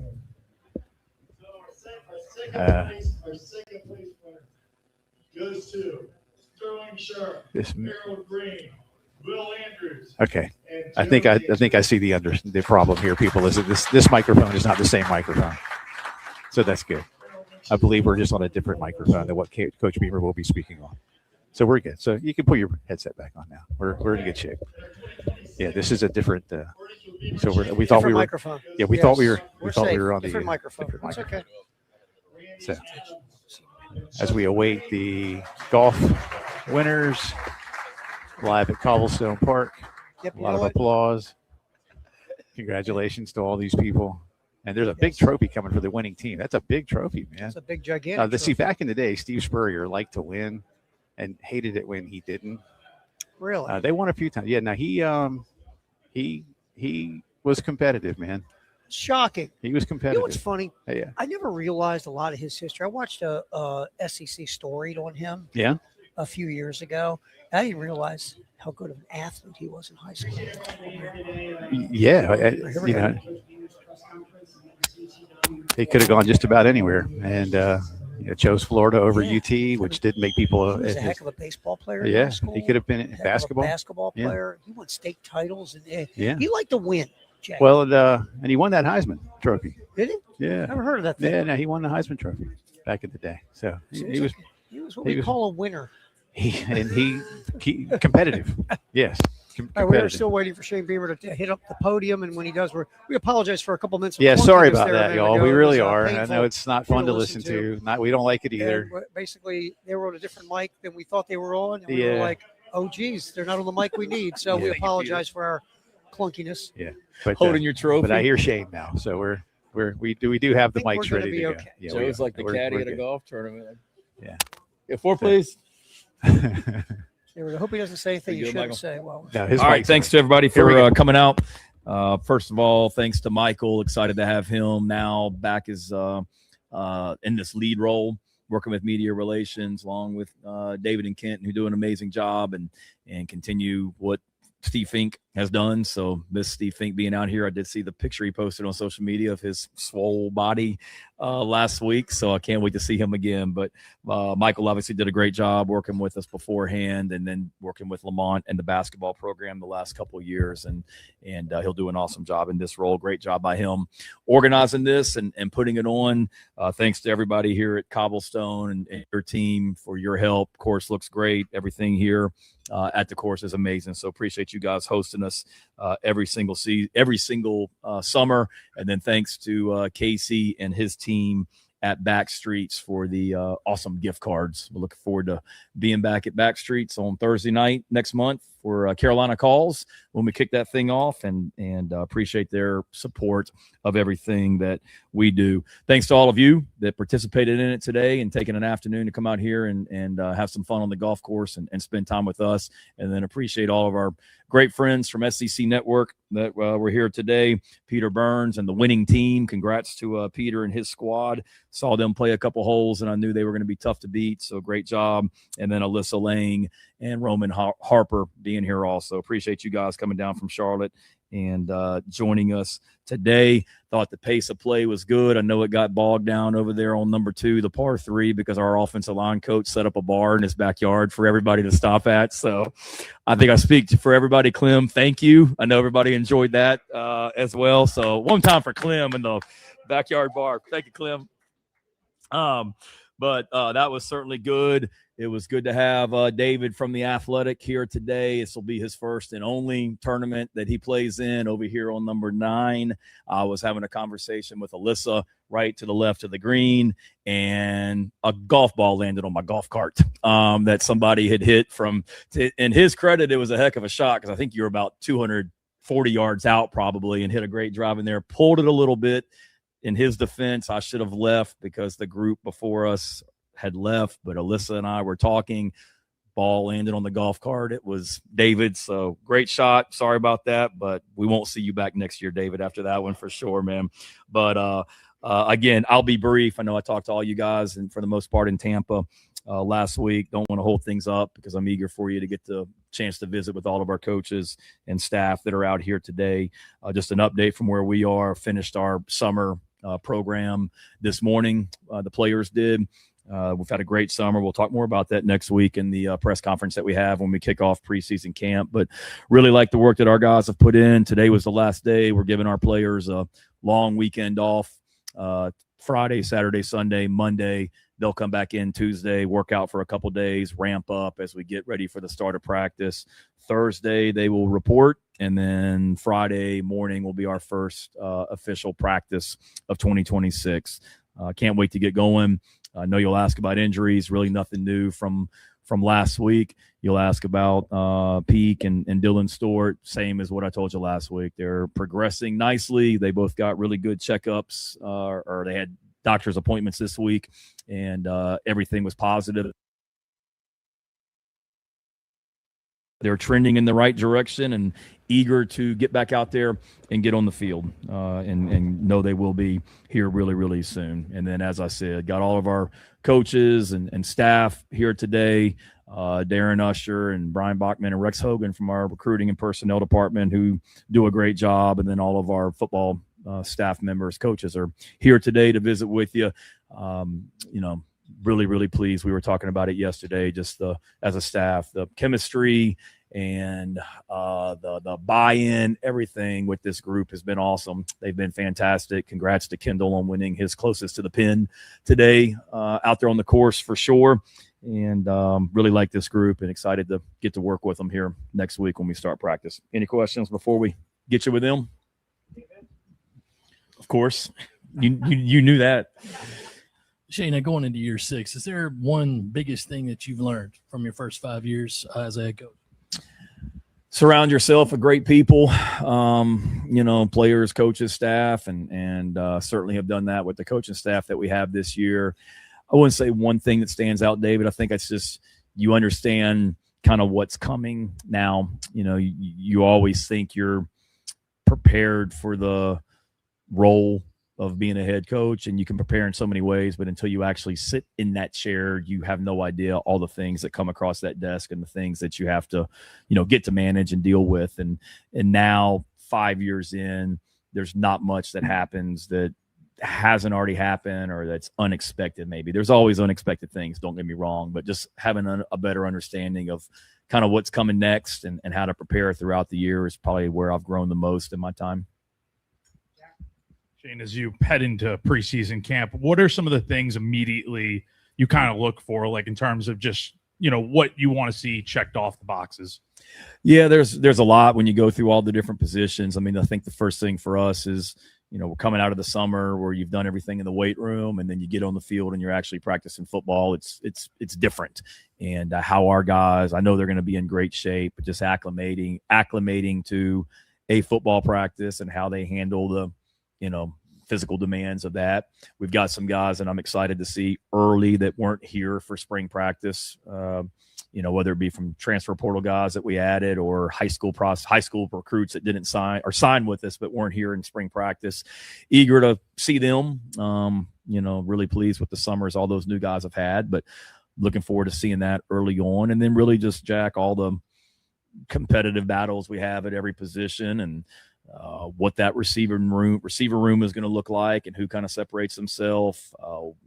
The depth at the safety position. Peyton Williams has played a lot of snaps for us. After that, we don't have a lot of guys at safety that have played a lot of snaps. So there's different battles and question marks that we have at every single position, but really just a great level of excitement about getting out on the field and getting to work next week. Shane, two-parter for you. I know Lenoris has gotten into golf this summer. Is he, would you say, the best golfer among the players on the team? And then is there any correlation to success on the course and on the football field? I don't want to trash Lenoris. I don't think he is. Brady Hunt told me over 4th of July he posted 2 rounds in the 70s at the Greenbrier. So if you're doing that, you're pretty dang good, in my opinion. So Lenoris may be too. I know he's really working at it. I just was told he's playing this weekend. Golf, he loves it and he's passionate about it. I don't know who the best is. George Wynn, Weezy may have a better idea, but we do have a golf simulator now in our football facility. I'm not sure if we put it in for the coaches or the players, but the players do have it, and they've been able to work on their golf game a little bit more just to have fun and keep them around the building. Lenoris has definitely gotten better as a golfer. There's no question about it. And I think there's correlation. I mean, I think you see a lot of these, great quarterbacks and kickers that are golfers that are really good players are really good golfers. And I think there's correlation. Obviously the skill set and the motion, there's a lot of similarities, but certainly the mental aspect of the game. I think there's a lot that you can learn from the game of golf that helps you on the football field for sure. Hey, Coach. Obviously, you've mentioned that Dylan is progressing well physically with his injury, but I know sometimes with athletes with an injury like that, mentally there may be some hesitancy to get back going full speed. What work have you all done with him to make sure that mentally he's prepared to come back? Yeah, just, making sure that he knows that we're never going to do anything with him before or that he's ready. And that's any player, meaning from a physical standpoint. Yeah, we all want him back out there quickly, but he won't be until the doctors say he's good to go and he feels great about it. And that's going back to last season too. He wasn't 100% healthy, to say the least, during last season, but the conversations that I had with his mom and him and people close to him throughout the season, they realized that then. I talked to his mom 2 days ago and we were talking about it. So I think just the trust factor that he has with us, that goes a long way for sure, because it's very real. And then that part of why he's been so limited since the end of last season is from the physical and the mental standpoint, but understanding that we're going to rest and that's the best thing for you to then allow you, when you are cleared to get back out there, be an even better version of the Dylan Stewart that we all saw when he came on the scene in 2024. And I know he will be. He's in a great frame of mind. I mean, I come in early in the morning and during the summer, our first lifting group is at 7 a.m. Is the first group that lifts each and every day. And Dylan's in that weight room at 6:45, 6:50 every morning, getting a head start on everybody else, with his recovery and getting healthy, and really proud of where he is right now in the summer that he's had mentally and physically. You've got a lot that's new on the offensive side of the football, be it coaches, staff, players. How comfortable going into preseason camp, or not comfortable, but do you feel like you have a good feel for what the offensive side of the ball is going to look like, or how much do you have to figure out during camp in terms of strengths, weaknesses, and areas where you want to focus? Yeah, no, I think certainly have a really good idea about where we are. I think part of that, John, is some of the restrictions that have been loosened over the years by the NCAA to allow us as coaches to do more with the players in the summertime and in the winter, where when Coach Browse and the staff got in here in January and we came back for the spring semester, we were able to get out there and immediately start doing football stuff with them from an offensive standpoint. And then you have 15 spring practices where you really get a feel for, kind of where we are and what we're good at, where we maybe aren't as good at. And then the summertime is huge too. I mean, we've gotten a lot of work done this summer on the field with the players, Kendall and the offensive staff, Clayton with the defensive staff, Matthew and the special team staff. And that's really been beneficial, just the hands-on work with those guys. But still, you go into preseason and you've got whatever it is, 4 weeks before you play a game. There's going to be a lot that we still have to find out. We've got some new faces, like I said, that weren't here during spring practice that bring a skill set and an ability to that I think will be able to help us this year. And then we need to figure out, where we really are going to hang our hat and go play ball. Coach, Lenoris is one of the most pressured quarterbacks in the country last year. How will you measure or evaluate progression of that offensive line group as you get through camp and into the first couple of games? Yeah, I'll say it again. He was pressured last year, and a lot of that was on him. And a lot of that was on running backs. And a lot of that was on tight ends and receivers and coaches and offensive line. But it's easy to say when the quarterback's under duress that, well, the offensive line stinks. And that's not always accurate. We may have a 5-man protection and they rush 6 people. Well, the quarterback better get rid of the freaking ball. And he's got to be and will be and is coached to do that and whatnot. But I think from our standpoint, there's no question we've got to be better at running the ball and protecting the passer. They go hand in hand. And we haven't done a good enough job, not just last year, but really in the, outside of 24, probably since I've been here. And that's on me. So we've got to be better there. But really love what Randy Clements and Jason Smith are doing on the offensive line and how those guys are being coached. I really like the offensive line group that we have, the returners, the transfers, the freshmen. It's a solid group that have really put in a lot of work and reps this summer. So, for us, it's all, talk until we get out there. But I like where that group is and the edge that they're attacking each day with, and eager to get out there and watch them play when we, start playing games on September 5th. Having watched these guys work out during the off season, what's the biggest thing you've learned about this team?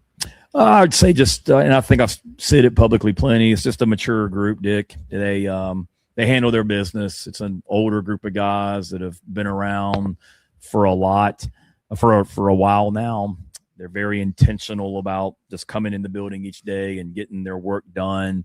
They're very driven and focused, and not just the returning players that were here, Lenoris and Peyton Williams, that's been here since 2022, but the transfers we've brought in, similar mindsets. The freshmen that we've brought in, I mean, some freshman classes you bring in and it's a bunch of, young, and you can tell they're freshmen. This freshman class that we've brought in, it's a lot of guys that I don't think they're not your typical freshmen with just their maturity and how they handle their business physically and off the field. So that's the thing that stands out to me is it's just I like the word intentional. I just think it's a very intentional group about what they want to accomplish each day and ultimately this upcoming season.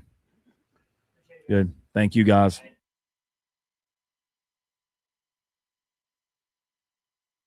Round of applause.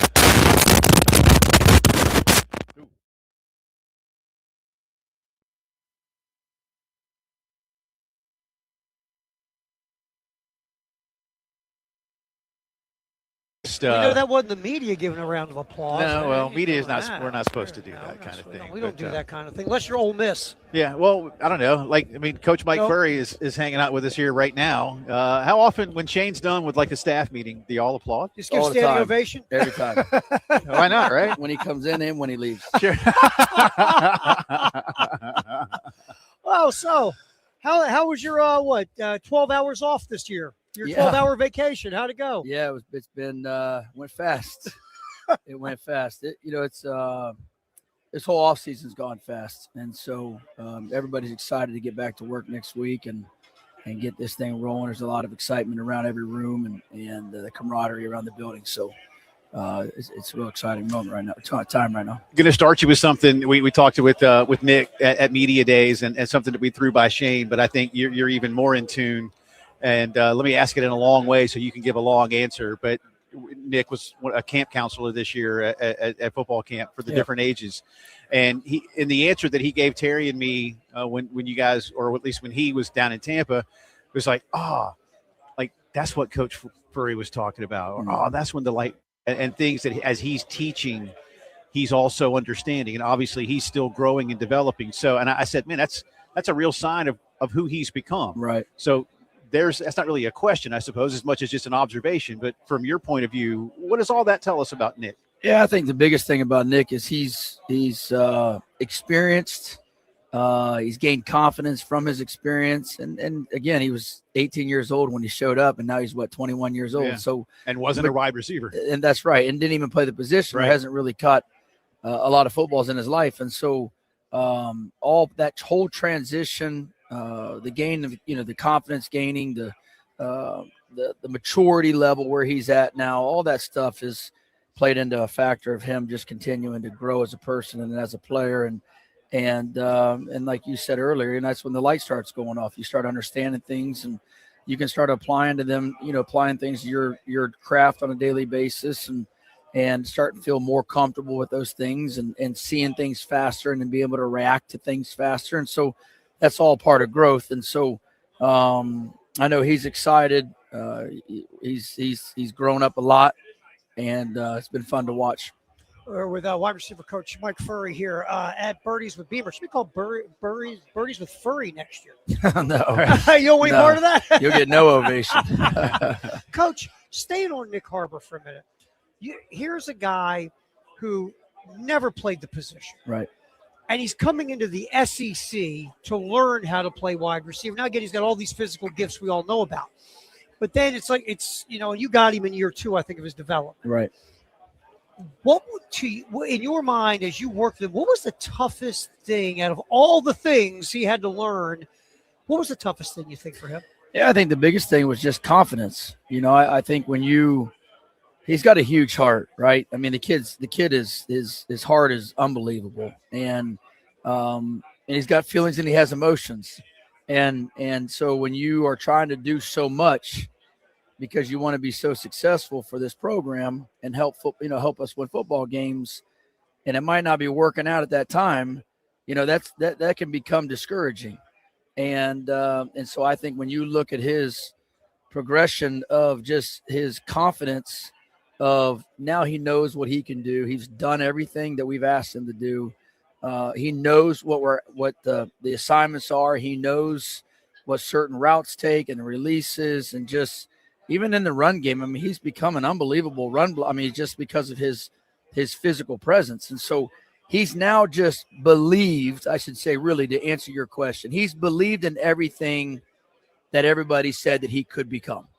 And now he knows that this is what I can do. I know I can be the fastest kid in college football. I know I'm the biggest wideout in college football.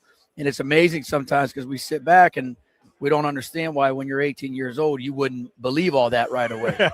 Right. And it's because they're so young on the inside and they're still trying to just make it. And I think that belief has gone a long way with him. And it's you can definitely tell now the way he carries himself, the way he communicates. He's not searching for answers no more. He's just working to do what he wants to get done, and that's it's carried over into this summer program, and he's done a great job with it. Talking to Gamecock receiver coach Mike Furry, if I was writing a movie about football and I wanted a wide receiver character, I might name him Nitro Tuggle. Yeah, right. Right. So now, but in real life, you got to live up to it. Right. Tell us more about him and what he's going to bring. Yeah, to the he's table. got about the coolest movie name you could possibly put out there. But Nitro's a really, really interesting story. That's going to be fun to watch to unfold here this fall. You got a young man that obviously was a big-time player coming out of high school and attended another SEC school and, had made some decisions that, altered that route and took him back near home in Indiana and to play some ball and continue to grow up. And then he's mature enough. He was mature enough and competitive enough to where he wanted to go back to the SEC and play football and continue to grow and play against the best. And that kind of tells you about who Nitro is. I mean, that's just who he is as a person. But the coolest thing about Nitro is he's also recognized. He's recognized. It's like the Bible tells you, right? The Bible tells you better recognize your sin, and then you can start obviously becoming more faithful. And so Nitro recognized that he needed to develop his game. He wanted to improve his game, not just on the field, but off the field. And so he was looking for a place where he could go, that he could be taught how to play this game, not just at this level, but be ready for the next level. And so that's why I say it's going to be a really fun fall to watch Nitro Tuggle, because I think there's going to be the most growth that he's going to have in his college career is going to be this summer. And that's going to be awesome to see what kind of player he'll become this fall. Donovan Murph should have been in high school last year. Correct. Even though he looked like he should be 25. I mean, you look at Donovan Murph, you never go, wow, that should be a high school kid. Right. And this year, now, he's had a year in the system. He's had a year working with you, a year, and he had some moments. He had some nice moments on the field as a freshman. How is he now compared to even at the end of the season with his growth? Yeah, I think for him, I think he's matured a lot in his game, his physical game. I think when you look at players coming out of high school and you have the ability to kind of get away with a lot of things, you kind of lose your identity of who you are, because you get away with stuff just because maybe you're more talented than people you're playing against. And so a lot of times that says that, well, I'm a slot receiver that's a real shifty, crafty slot receiver with great hands, and I can get in and out of stuff. And it's kind of like, it's not really who you are, but that's what you were able to do in high school. And right. And so when you get to the SEC, your game of who you are gets exposed. I mean, you actually find out who you are when you start playing against the best of the best. And I think what he's done is he has grown in the area of, hold on, time out. This is my game. Like, this is really what I'm supposed to become. I'm supposed to become that big physical wide out with a big frame, and I can have a huge catch radius, and I make a lot of contested catches, and I'm smart, so I can use that to get open and use things to my advantage. And so that's where he has grown the most. And this camp is going to be this will be a big camp for Donovan Murph this fall. I'll get you out of here on this. You've got a big group and you've got a new OC. What's it been like to acclimate them to what Kendall wants to do? Yeah. What's it been like for Mike Furry to get inside that offense? Yeah, the word is fun. It's been fun. We get lined up, we play ball. The guys are not thinking a lot no more, and we're not asking them to do a lot except to win. That's it. And I think the best thing that you can have as a wideout is, especially playing the position, is allowing the offensive coordinator to basically just look at you and say, hey, this is what we're asking you to do. It's in your hands. Like, you're not restricted. We're not holding you back from anything. We're not trying to hold you in a box. Like, this is what we're asking you to do. Go do it. And that's awesome. That's awesome as a coach. It gives a lot of freedom in regards to teaching these guys to prepare them for the next level, and obviously to be able to go out and be successful on Saturdays. And so the guys have had a lot of fun.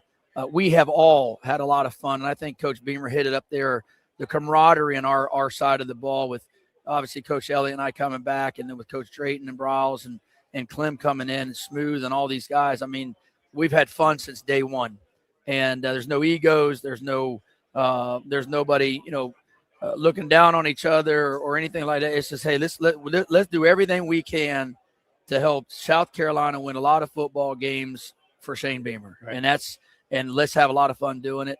And our guys, it's been contagious into the room. And so that's the best way I could describe it. Yeah. All right. You're a gamer. You were a gamer when you played.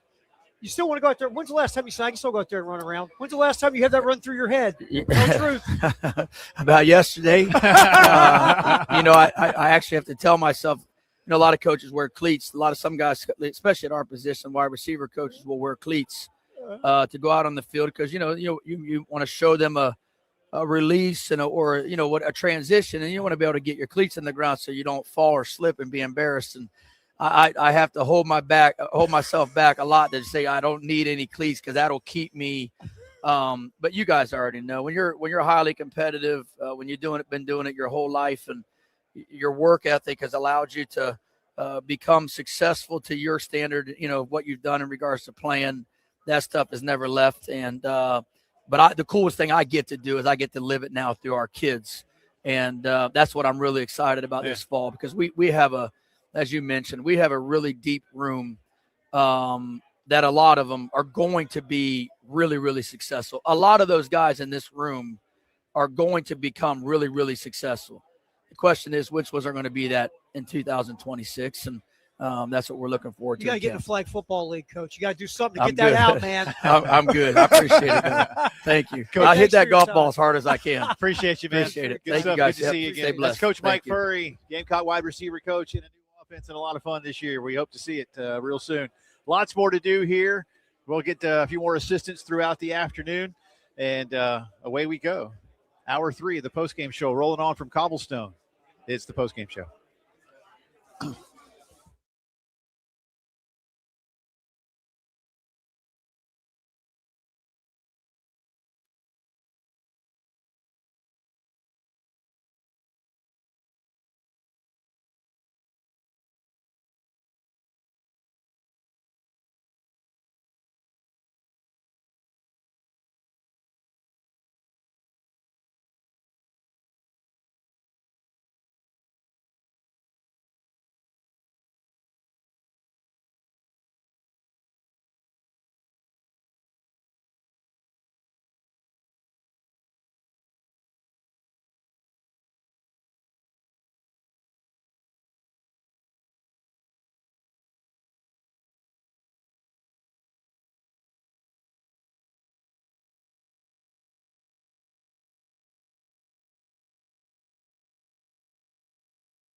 We are live at Birdies with Beamer 2026 edition at Cobblestone Park in Blythewood. Jay and Terry here at the table, joined by the new offensive coordinator. You're not new anymore. You've been doing it now. You've been hired for over half a year, so That's right. You hadn't had a season yet. But Kendall Briles is with us here at the table. Appreciate you. How'd you hit him first off? Like I expected, had some good ones, had some not so good. Okay, but had fun out there. Had a great group. Yeah. Sometimes guys don't play. Like Clayton played this year. Did he? Yeah. Okay. I never saw him on the course. Yeah, he was out there. But he was in the woods a lot. That's why you didn't see him on the course. You'll be curious. You're not curious. You'll be surprised. Kidding to know. But when Coach Spurrier had this thing, he wanted to win. Yeah. And I mean, when I say he wanted to win, he wanted to win. Yeah. And he took it. And Shane. Shane's just kind of like, no, let's go see everybody and see what's up. That's right. Wave. Well, you see whose name's on that board over there, don't you?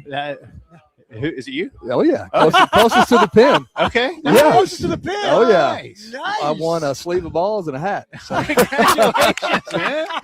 Congratulations. Yeah. Yeah. I made the board. Nice. Good for you. Well, that's one less thing to go. He's like, forget that Spurrier. I'm competitive too. Yeah, now. exactly. Yeah, there you go. Well, that's it then. That's it. Kendall, good to have you. Yeah, thank y'all. Appreciate you having me. You guys have a good one. Go hit that sleeve of balls. How's it been for you? I mean, there's a lot on your plate, and I don't think any of us have to tell you why you were hired and why you're here. Yep. And you certainly understand that. But how do you process a lot of that when you're coming into a place like this in a situation like this? Yeah, I mean, there's a lot of things that go into it, obviously. One is the trust factor with Coach Beamer. All my conversations leading up to taking the job just felt really comfortable with him and the direction of the program still. Obviously, with Coach, with AD Jeremiah Donati being here, that helps. That's somebody that I'm familiar with, have worked with before. And then knowing that the quarterback, Lenore Sellers, was coming back, is a huge, huge deal. And so there's a lot of things that played into it, but I really felt like they had underachieved offensively, and with the quarterback that they had, if we could go make this run, that it would be a huge deal, and they deserve it. This is a program that has had a lot of really good football teams and played great football, and they have such tradition here, and the pride for the Gamecocks of South Carolina is a lot more than what I even expected, coming here. And so that part of it's been awesome to experience that. And the people here are so friendly, welcome to Columbia, welcome to South Carolina. You hear that so many times. Thank you for being here. I've never been told that before. And so I think that's been special, and it really makes you want to go, do a great job and get these fans what they want. You're lucky they're not hugging you and kissing you on the forehead. Just saying. After last year, you're just lucky. You're coming in here made a lot of folks really happy. It really did, because of your obviously your background and your history and your success. When you look at Lenore Sellers, how much of last year's tape do you watch? How much of 24's tape do you watch? Because he was on a heater at the end of 24. Mm-hmm. Again, 25, and we're not offensive coordinators or quarterback coaches, but it seemed like he was thinking more than just being natural in how he played last year. When you watched him, in your mind, I know it's still early in the process, what needs to be done by Kendall Briles to unleash Lenore Sellers to be more of 24 than 25? Yeah, so just to be candid with you, I didn't watch any 24 film. I didn't watch any 25 film. Okay. To me, my job is to come in here and evaluate everybody, not what they have done, but what are they going to do? What are they doing today? What are they doing right now? And so that's for the coaching staff. And I gave, the first time I talked to the offense was everybody's on a clean slate, and we're moving forward. We're not worrying about what has happened before. And this is the new vision. This is what we're going to be offensively, and this is how we're going to go attack it. And so we're going to judge you on what you do today and tomorrow. And that's what we've done. We had a great spring. I think our guys are incredibly confident in what we're doing offensively. And obviously Lenoris is the catalyst, and he's got the X factor. I can call a bad play and he can turn it into a 50-yard run. It can happen. And so I understand that. What we got to do is allow him to go out there and play clean. We got to control the football, not turn the football over, and let him be comfortable and let his God-given talents go out there and show on the football field and not make the game hard for him. And so that's our plan. Gamecock, excuse me, offensive coordinator Kendall Browse with us here on the program. It wasn't just the quarterback position where there were struggles last year. This team had trouble running the football. You've got a new running backs coach. You know Randy Clements well to come in and block. I think a lot of people might think of you, through the system that you've run in your career and what your father did is just, well, they're going to pitch it around and quarterback's going to throw for 5,000 yards. But take us through the run game portion, not even Lenoris running, but what you want to see in the run game and what that does to set up a lot of the things that you like to do. Yeah, I mean, if you talk to any defensive coordinator, if you were to have Clayton on him and you ask him, probably what's the most important thing you got to do week in, week out, he's going to say we got to stop the run. So as an offense, we got to run the ball, and so that goes hand in hand. And there's a lot of different ways to do that. Just spit the ball on the perimeter are considered runs for us. A lot of our stuff is what we call mixed plays, but RPO based, and it kind of depends on what the defense does. And I got fans or direct messages to my Twitter. Why are you throwing the ball there? Well, that's because the defense is telling us to throw the ball. Like, we're reading these guys. And so, as long as our quarterback's making really good decisions, then, our offense is built to operate at a high level based on the way that the defensive players react. And so you got to be able to run the football, especially in this league, and it's hard to do it. And you got to find, creative ways to be able to do it. If you line up and they see your formations and you are lined up, and they know it's inside zone, like, these guys are good. They're hard to block. And as soon as they know where the ball's at, they're going to shed blocks and they're going to get to the football. I mean, it's just the way it is. And so there's a little bit of smoke and mirrors involved with it. And that's our job as coaches, to be able to figure out how we can do it and do it in creative ways. All right, so we're talking with Kendall Browse, South Carolina offensive coordinator here at Birdie's with Beamer on the post-game show on the Game and the Game Network. All right, Coach, we sat down Nick Harbor at SEC Media Days. I know you watched all of our coverage on our YouTube channel. I was locked in. Yeah. There you go. And we asked about the offense. And Nick, first word, fun. Get Lenore Sellers to sit down. Offense, fun. Shane Beamer, sitting here, talked about this offense, fun. What are you doing that's so fun, Coach Browse? Everybody's saying this offense is fun. Give us a little peek behind the curtain, man. I'll just tell you this. Whenever I first met with the offense here, I'm asking a question that I'm going to answer, but I'm saying, why did everybody start playing football? Why did you start playing?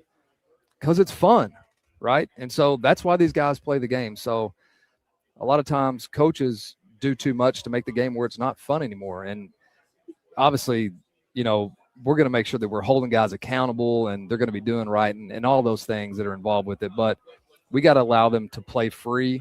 And when they're free, they're able to go play the game like they used to play it in the front yard. And that's what we want. There's parameters as far as what they're doing and what they're allowed to do, but we allow the guys to play free and go out there and have fun playing the game. And we want it to be that way. On that note, and you mentioned it in the answer before about how your offense and what the defense gives you, but I think a lot of people look at an OC, you implement the plan and you have the plan throughout the week and practice and that kind of thing. But I mean, you call these plays too, so you feel it in the game. How different is that in terms of the plan to what the defense gives you, and how much fun do you have when it's play calling time in game and those adjustments? Yeah, those in-game adjustments are huge, and we got to be a great coaching staff with our adjustments, and our players got to be really good on the sideline, being able to do it. We coach up, and so that's a critical part of the game, being able to adjust and see what they're doing differently than anything they've done before, and we got to we got to fix it now. It's not a deal where you can wait 2 quarters to be able to fix something. We got to identify it. We got to fix it. We got to correct it. And then we got to attack it. And so we got to be great at doing that as coaches, and our players got to be great at taking the coaching and going and executing it on the field. I'm sorry. Just follow up. Like, what's it like when you kind of, dare I say, get on a roll and you see, oh, hey, this defense can't whatever, stop this, stop that, play this way, or they don't have a guy, and then you kind of feel it build. What is that like for a play caller? It's you know what it is it's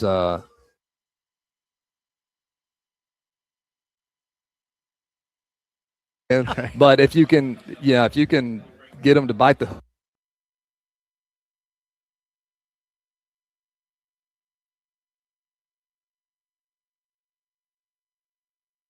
defensive football has changed. You just don't see, the huge, outputs of offense and points And it's because the defenses have changed so much. There's so many simulated pressures. There's so many coverages that are changing. These guys are rolling coverages on you all the time. They're not sitting in a base coverage and doing the same thing and sitting in 4 down. They're walking up guys. They're mugging guys. They're spinning corners.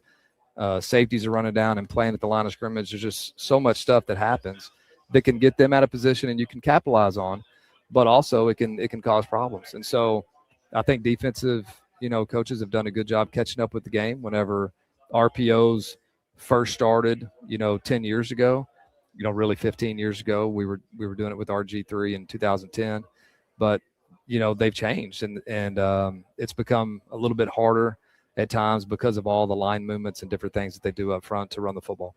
All right, speaking of the play calling, and we talked offensive coordinators over the years, and they talk about the script. Whether it's 10 plays, 15 plays, 20 plays, whatever it is, most guys have that script coming in, and then you're going to start like riffing, play calling off the script, and a lot of that's just the feel or what you're seeing or whatever. What kind of play caller are you? Are you a hardcore script guy in the beginning, or are you okay? We got a script, but if I see stuff, we're going to start improvising because we're seeing different. How are you with script and then just letting the instincts take over because you've been doing this for so long? So I've started scripting about the first 6 plays, and I've done that about 3 years now, and maybe 4. But I think it's good. It allows, as a coaching staff, to target guys, get certain formational looks that you want to see. That way, how they're going to play them. So it allows you to do some things and target some guys as you want to get the ball.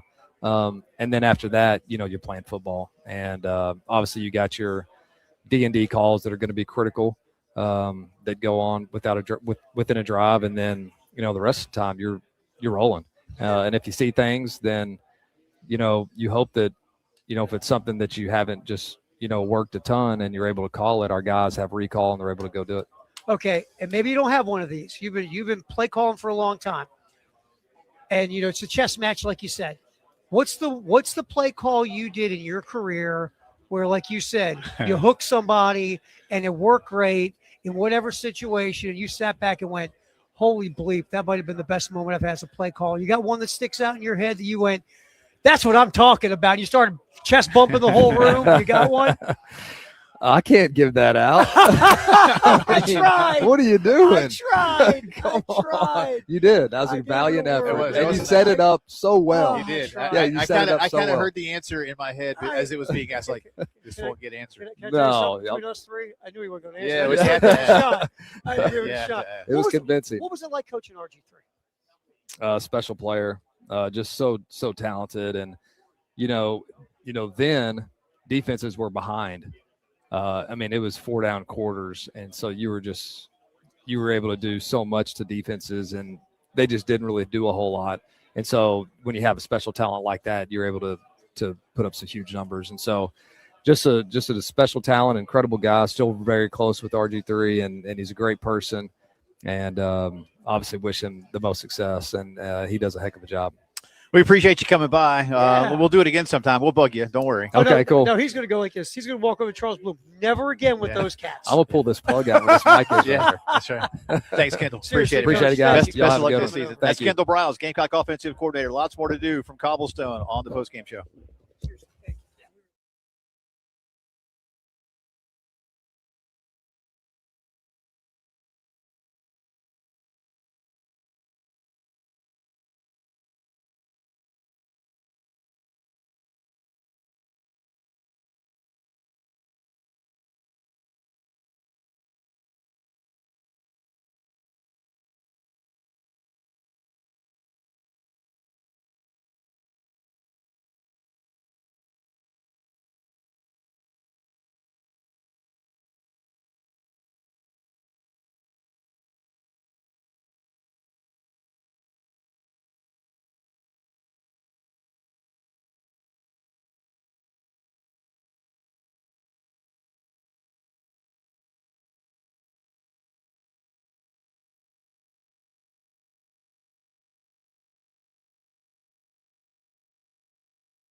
Birdies with Beamer without Clayton White. No, we've done it every year. It's a tradition with Clayton. Man, that's right. That's right. The defensive coordinator is here, and you played today. So how'd you hit him?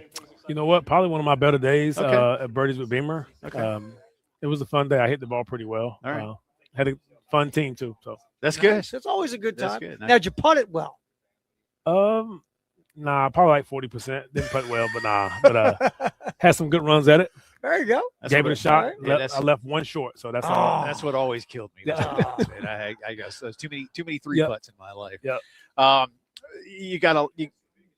Look, compared to what Kendall is doing to fix things for you, this is, I mean, look, you're always working, you're always building, you're always growing, but your guys did a lot to keep you in some ball games last year, despite what the record might have shown. And you've got a pretty good unit coming back, linebackers line. You got some veterans at the back.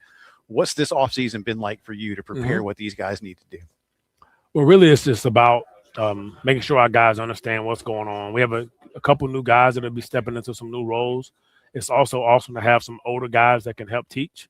But I want our guys just to be smart football players, understanding the things that can win and lose football games, giving up big plays for touchdowns and momentum plays and possession downs. We got to be great understanding situational football. So we've taken it to another level this offseason and teaching that stuff. And our guys, we kind of put them out on the island themselves to make them show us that they know what's going on in the heat of the moment.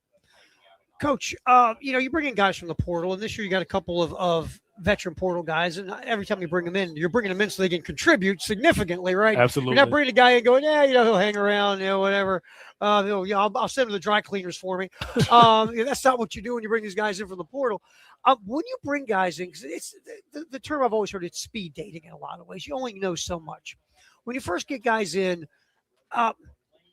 what is that experience for you to kind of indoctrinate them into the Clayton White defense? Is there a process, a big booklet you give them? How do you do things to get these guys ready to roll? Unfortunately, I have no idea what speed dating is. I've been with my wife.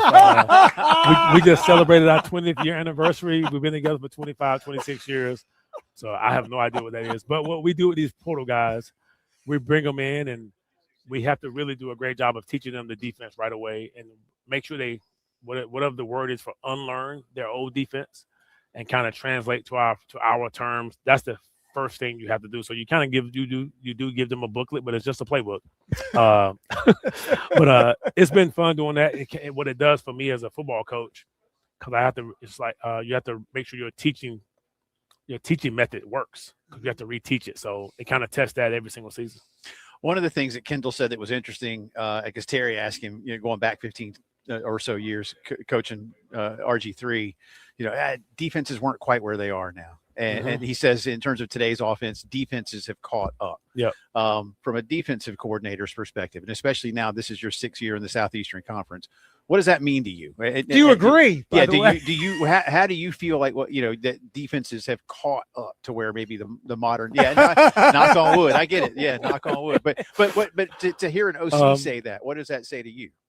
I think I think what it says is it does says something to the defensive guys in the world. Like offenses, they're not behind their curtains laughing at us like they used to. I think they realize that we understand the game just as much as they do sometimes. But we still got to stay ahead, because it's like every year or so something changes and we're behind again. But we want to stay there. But it does mean something to hear that from a offensive coordinator of his caliber. I think to say the defense have caught up, and I don't think we caught all the way up. I do think we're not surprised as much as what offenses are doing. Our favorite assistant coach, Clayton White, hanging out with us here at Birdies with Beamer. Our tradition continues with Clayton. Coach, Dylan Stewart last year obviously wasn't healthy the whole year. He had some stuff going on. He played through it. God love him. He played through it, right? But he wasn't 100%. And obviously offenses were like, well, we know one guy on this defense ain't going to destroy us. It's going to be Dylan Stewart. So he got a lot more attention. How did he handle all that? Because last year, obviously, he made plays and he got much better in the run game, which I know made you happy. But how did he handle last year? Because there was so much anticipation of what he would do in his second season, and all these factors. Just give us kind of a peek behind the curtain on Dylan Stewart's sophomore year. I will say he went into the season, game one, something was going on with his back game one. So give him a lot of credit that he fought through it. there's only to a certain point when you can take it, but so much, in regards of things going on in that part of your body. I was proud of how he played the run. He had like a 90-some run grade. He tackled very well. If you go back and watch his top run plays, it was some of the best defensive technique that you can possibly find. I'm proud of him. I'm always going to be proud of Dylan. I just want to see him bounce back. Seeing him now, if you saw him now, he's probably a half an inch taller, which he's a young guy that's growing. That probably doesn't help that situation either. He's still growing, which is great. Him and Lenore both have grown, which is weird. Dylan is probably right at or above 250, and he looks phenomenal. So I love where he's at mentally right now. You're working with Deion Barnes coaching linebackers, and you've always coached them. You got a deep group, and they're big. We were looking at the sizes of your LBs the other day. I mean, everybody's at least 6'1", it feels like. Everybody's around 230 or bigger. And I can remember maybe even before you got here, maybe right when you got here, you had some guys that weren't quite that big. And a lot of that is obviously their physical development, but you're also looking for that. But how do you feel about that group? Because Terry and I were talking, there's like a hockey line, right? For linebackers, you got to have them in, out. I mean, there's a lot of 1A, 1B, 1C these days. Yes, absolutely. We love that group. That group is leading the team in the off-season training stuff. Between Fred, J.O., and Sean, those guys hardly ever miss anything in regards to with Coach Dave. Coach Dave's doing a great job of pushing them, putting them in the positions to be leaders. And I really respect Coach Dave for that, because that helps us a lot. Because we're not, when they're training in the weight room, we're not really there. We go there to support, and then we go back upstairs and do some other football recruiting stuff. But I'm proud of how those guys are stepping into their roles, and it's awesome to have a group like that. You talk about maturity. I mean, we talked to Shane at the end of the year last year, and he had said about the team getting older, getting more mature, leadership, get more back to 2024 when you had a bunch of older guys. And we always joked about Demetrius Knight, minivan with the family going off to Joanne Fabric, How do you feel right now where that part of it for you with the defensive side of the ball, with the leadership and the maturity you have? Yes, I feel great. I think one thing that I'm a glass half full kind of guy, almost 3/4 full. I believe that the stuff that we went through last year is either going to break you or you're going to grow from it. So I think that us sticking together and us going through it together, and we're all back together, we can always revert back to some of those moments. But that leadership that's going to be a reason why they're going to refer to some of those things that happened last year as part of their leadership qualities and their skills and their methods. Well, I'm glad you brought that last part of what happened last year, because we've talked about that just in terms of overall games, how much, and you don't listen, you can go as deep or as shallow as you want to with this answer, but we think about an Alabama game where it was that close. You think about the game in College Station where it was that, and that you were there. How do you let that motivate you? How do you motivate them through it? But then where do you draw a line to say, well, that was last year? Yeah. You got to be very delicate with how you're talking about it. When I think of those games, I think of the things that you can't say anything was a fluke, but like the way we played the Alabama game, the first 55 minutes of that game was going to be one of the most historic defensive performances in Carter Finley. and going back to your alma mater, Williams-Brice that I can remember, like from my time. But we played with great energy that game, and then they got hot for 2 drives, and obviously the A&M situation, we balled out the first half. It was some of the. I'm like, this is real. Like this is who we really are. And then they got hot. They're a great team. But to me, you have to grow from it. Like you can't pretend like it didn't happen. Like we still watch those tapes. We still watch the thing that happened. Here's a mistake that we made here. If we don't do this, we actually win this game. Right. So. And let me say, I don't ask that question solely from your perspective. No. That was a team thing. No, I'm just saying, just like those plays, when we're watching our cut-ups now, like we're watching, hey, here's a motion that we didn't do right, and they caught a touchdown pass because we didn't get the motion right. If we get the motion right, we off the field. If we get this sack retrace here, or we cover the back or whatever, we off the field and we win this game. So. But I know Shane's going to say if we got a first down somewhere, Clayton's defense ain't on the field as much. Yes. So I guess why I'm saying, yes, sir. No, I'm just telling you my point of view. Yeah. And but that's how we have to teach our guys. And some of those guys aren't on the field, so it's easier to talk about it that way. Right. When you talk about defense, and a lot of this when you talk about the details, because so much of it is just a little. Somebody didn't play the responsibility, or somebody didn't go to the correct gap, or somebody thought we were in cover this, but we were in cover that, and all that, which makes you want to beat your head against the wall. Yes. I know, because you drill it all week long. Yes. How much of that when you see those things, because look, physical errors happen. Sometimes you get beat, but it's the mental ones that drive you nuts. Yeah. And you're trying to disguise through and doing this and doing that, and try to fool offenses. But then again, you don't want to put too much in guys' heads, so they're standing there thinking and not playing. How much of a chess match runs through your mind when you're putting all this together? It's definitely throughout the week. Like I said, you have to be very, very, very clever on how you do that. I try to, if I'm trying to be cute with something, I make sure they know ahead of time. Hey guys, when we go out here the next time, this is what we're gonna do. I know this is make sure you be alert for this. We try to be very, in the way the season was going last year, couldn't really take a lot of chances on defense. We want to, because we weren't scoring, our points per game weren't what they were. So you got to be you have to play that side as well. And it's all throughout the week, how you feel during the week, if you're going to be fancy or trying to disguise, and you don't want to trick yourself. You don't want to do that. All right, we'll get you out of here on something fun. What the Whites do for the summer? What'd you do? I love it. My wife, Kelly White, does a great job. And my kids kind of plan our summers. So a lot of Lake Murray. We went to Nantucket. Oh, nice. Okay. You ever been there before? I know, that's so bougie. That sounds so bad. We went to Nantucket, went to Boston. Lobster roll? We had a lobster roll. The seafood was outstanding. Yeah. I thought it was pretty cool. Had a great time. We met Chelsea Handler at a restaurant, okay. so that was pretty cool. Okay. So that was fun. She hung out with the Kennedys some up there in Nantucket. She was pretty toasted too. Oh, what? Okay. That's good. Well, hey, she's on vacation too, right? Yeah. Hey, guess what? I met Chelsea Handler, and she threw up on me. This is such a good time. We was in a restaurant. She waved at our family, but she was toasted. Yeah, that's so all right. funny. That's cool. That's good. That's good. Well, that's a great story you got for the summer. Next year, that's a great summer story. We'll see next year who Clayton meets. By the way, what famous person this year, Clayton, did you meet toasted? That's going to be our new thing. Here's what we do. We'll just send Clayton to a bunch of bars when he's on vacation. I was in a nice restaurant. No, I get it. I get it. That's what I'm saying. No, that's what I'm saying. Yes. If we send you to a bar, then we guarantee. Oh my God. Yeah.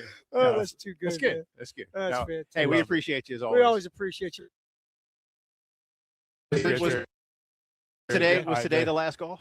That was it. Yeah. I played well enough to say that was it. All right, there you go. It's a wrap. So, by the way, the retirement announcement of Clayton White. Hey, no, just golf. Just golf. I washed my gloves tonight and put them up. That's all. Just golf. Thanks, we appreciate you, my man. Good luck. Nice seeing y'all. We'll talk to you soon. That's Clayton White, defensive coordinator for the Gamecocks. You're listening to the postgame show.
This is Kale Wilson giving you another look at the traffic. Just 2 accidents to report.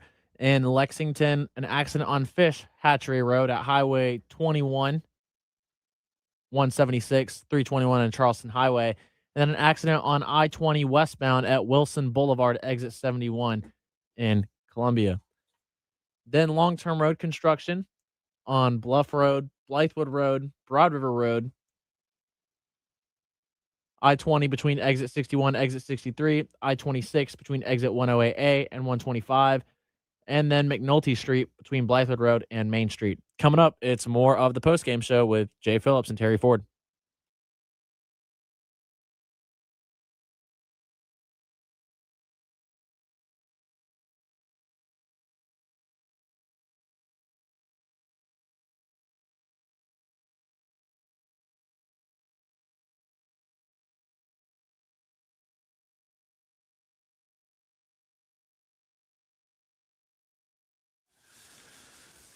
All right, welcome back in. Jay and Terry with you here on this Thursday. Quick segment as we wrap things up from Cobblestone Park. Birdies with Beamer in the books. Just a few last-minute media types are here. Food's all been cleared.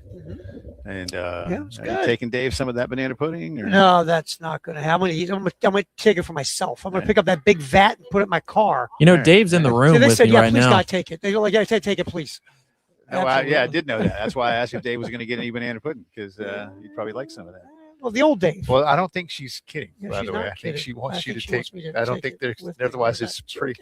Yeah, so I think you need to take a big trough of banana pudding. back to well, at our place, it would be gone I'll in be 30 gone. seconds. No, it wouldn't last 5 minutes. Yeah. No doubt. Yeah. And then Dave would go, "Y'all want any?" Yeah, exactly. You guys want any more? He's got banana pudding all over his face. Just in there. Uh-huh. All right. And Let's get caught up. Did Kale say there was something on Blythewood Road? Kale, did you just say there was something on Blythewood Road? All right, Kale's not In my talking right traffic now. report. We'll go to break and we'll get back. Yeah, that's what I'm saying. Yeah, well, because we're getting ready to turn on the Blythewood Road, so I'm not. That doesn't encourage me. All right. Well, are we Wrap coming it back? up next. All right. We'll wrap it up next. We'll do that on the other side. You're On the listening to the postgame postgame show.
All right, welcome back in. Final couple of minutes here on this Thursday. Jay and Terry with you. Thomas is out here with us. He did great work all afternoon. Kale has been busting his hump. Yes, he has. He made Kale jump through some hoops today. Yeah, we made Kale. One of them had fire on it. Did it? It's fine. Well, that's okay. He's fine. He's all right. He's tall. The thing is, he's tall. That's what makes it hard. Young, he's tall. fine. Are my ears deceiving me? Am I appreciated? No, don't get used to it. No, we didn't say you were appreciated. Yeah. We just said you had to jump through a hoop that had And fire. we said, you busted your tail. I don't think at any point anybody said Yeah, you yeah. did it well. Yeah. Don't. Yeah. No. But sure, if it makes you feel better, You were Kale, appreciated. Then Sure. yes. No, Kale. Kale had a lot to do today, man. He did, man. Kale had had a lot to he had a lot to pay attention to today. Yeah, he did a good job. He did a very Excellent good job. Thomas, make sure we got Beaver Kale's on. mama would be proud of him. You think? Really? Yeah, she likes him. You sure? Yeah. I saw her down at the Heritage and she was all proud of him. Wow, really? Yeah. You didn't lie, you didn't tell the truth, did you? She's real proud of him. All right, good. That's all I need to know. She's Good real proud of him. Good deal. Yeah, Good so- deal. We had Shane on twice today, which was good. We had him on here with us, hanging out for a half an hour, talking about putting any kind of taught him how to do text correctly. Yeah, well, More again, I was taught. punctuation. I didn't teach it. I mean, that was just what I was. I mean, because we have, we all have teenagers in the I families. never knew that till you and, dropped that knowledge. I on me. didn't know Shane it. was more surprised than I was Yeah, about that one. so that was great. But Got- thanks got to it. Mike Furry and good to meet Kendall Briles. We hadn't yet met Kendall. Briles, And good to see obviously our boy Clayton. Clayton. We And love thank you to Clayton. He's our Charles guy. Bloom. Charles wrangled everybody for us. Yeah. We appreciate it. Charles is the new Fink. Yep. Yes, he is. How's Matter of that working fact. out for you, Yeah. Charles? Well, they cut Fink in half. Half is Bloom and half is Michael DeBeers. We'll see y'all tomorrow. All right. Appreciate it. We are done.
This is Cale Wilson giving you one final look at the traffic to close out your afternoon. Stop and go traffic on I-26 westbound in Lexington between exit 108A and exit 106. And then a disabled vehicle in Columbia on Assembly Street at Elmwood Avenue. Outside of that, nothing to report besides the usual long-term construction on Bluff Road, Blythewood Road between Winnsboro Road and Wilson Boulevard, Broad River Road between I-26 and Dutch Fork Road, and I-20 between exit 61 and exit 63, I-26 between exit 108A, 125, and McNulty Street between Blythewood Road and Main Street. This is Cale Wilson signing off.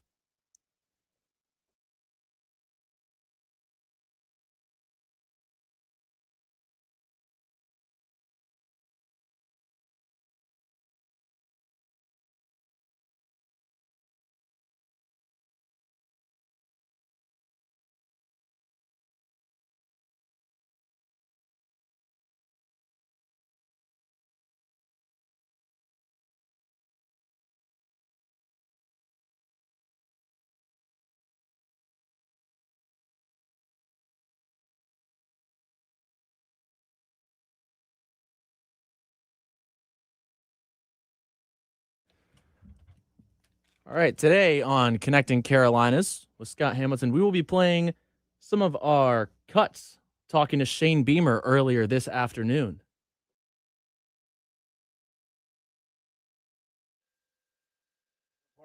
Post-game show rolling on. Birdies with Beamer, the 2026 edition, and the man it's named for is here at the table with us. We're inside this year too, Coach. I don't know if somebody just knew I was going to sweat all over stuff. Terry seems to think that's what it was, but here we are. I'm not going to lie to you, Coach. We got tired of the whining every year about being outside and the sweating. And yeah, well, it's a beautiful day, so it's a great day to be outside. There's no humidity today. That is kind of nice. And you're in here. Yeah. In a breeze. But I have been wondering all these previous years why you were I don't know. Has this giant room inside. I don't know. I don't know how that comes to be, but anyway, we're here.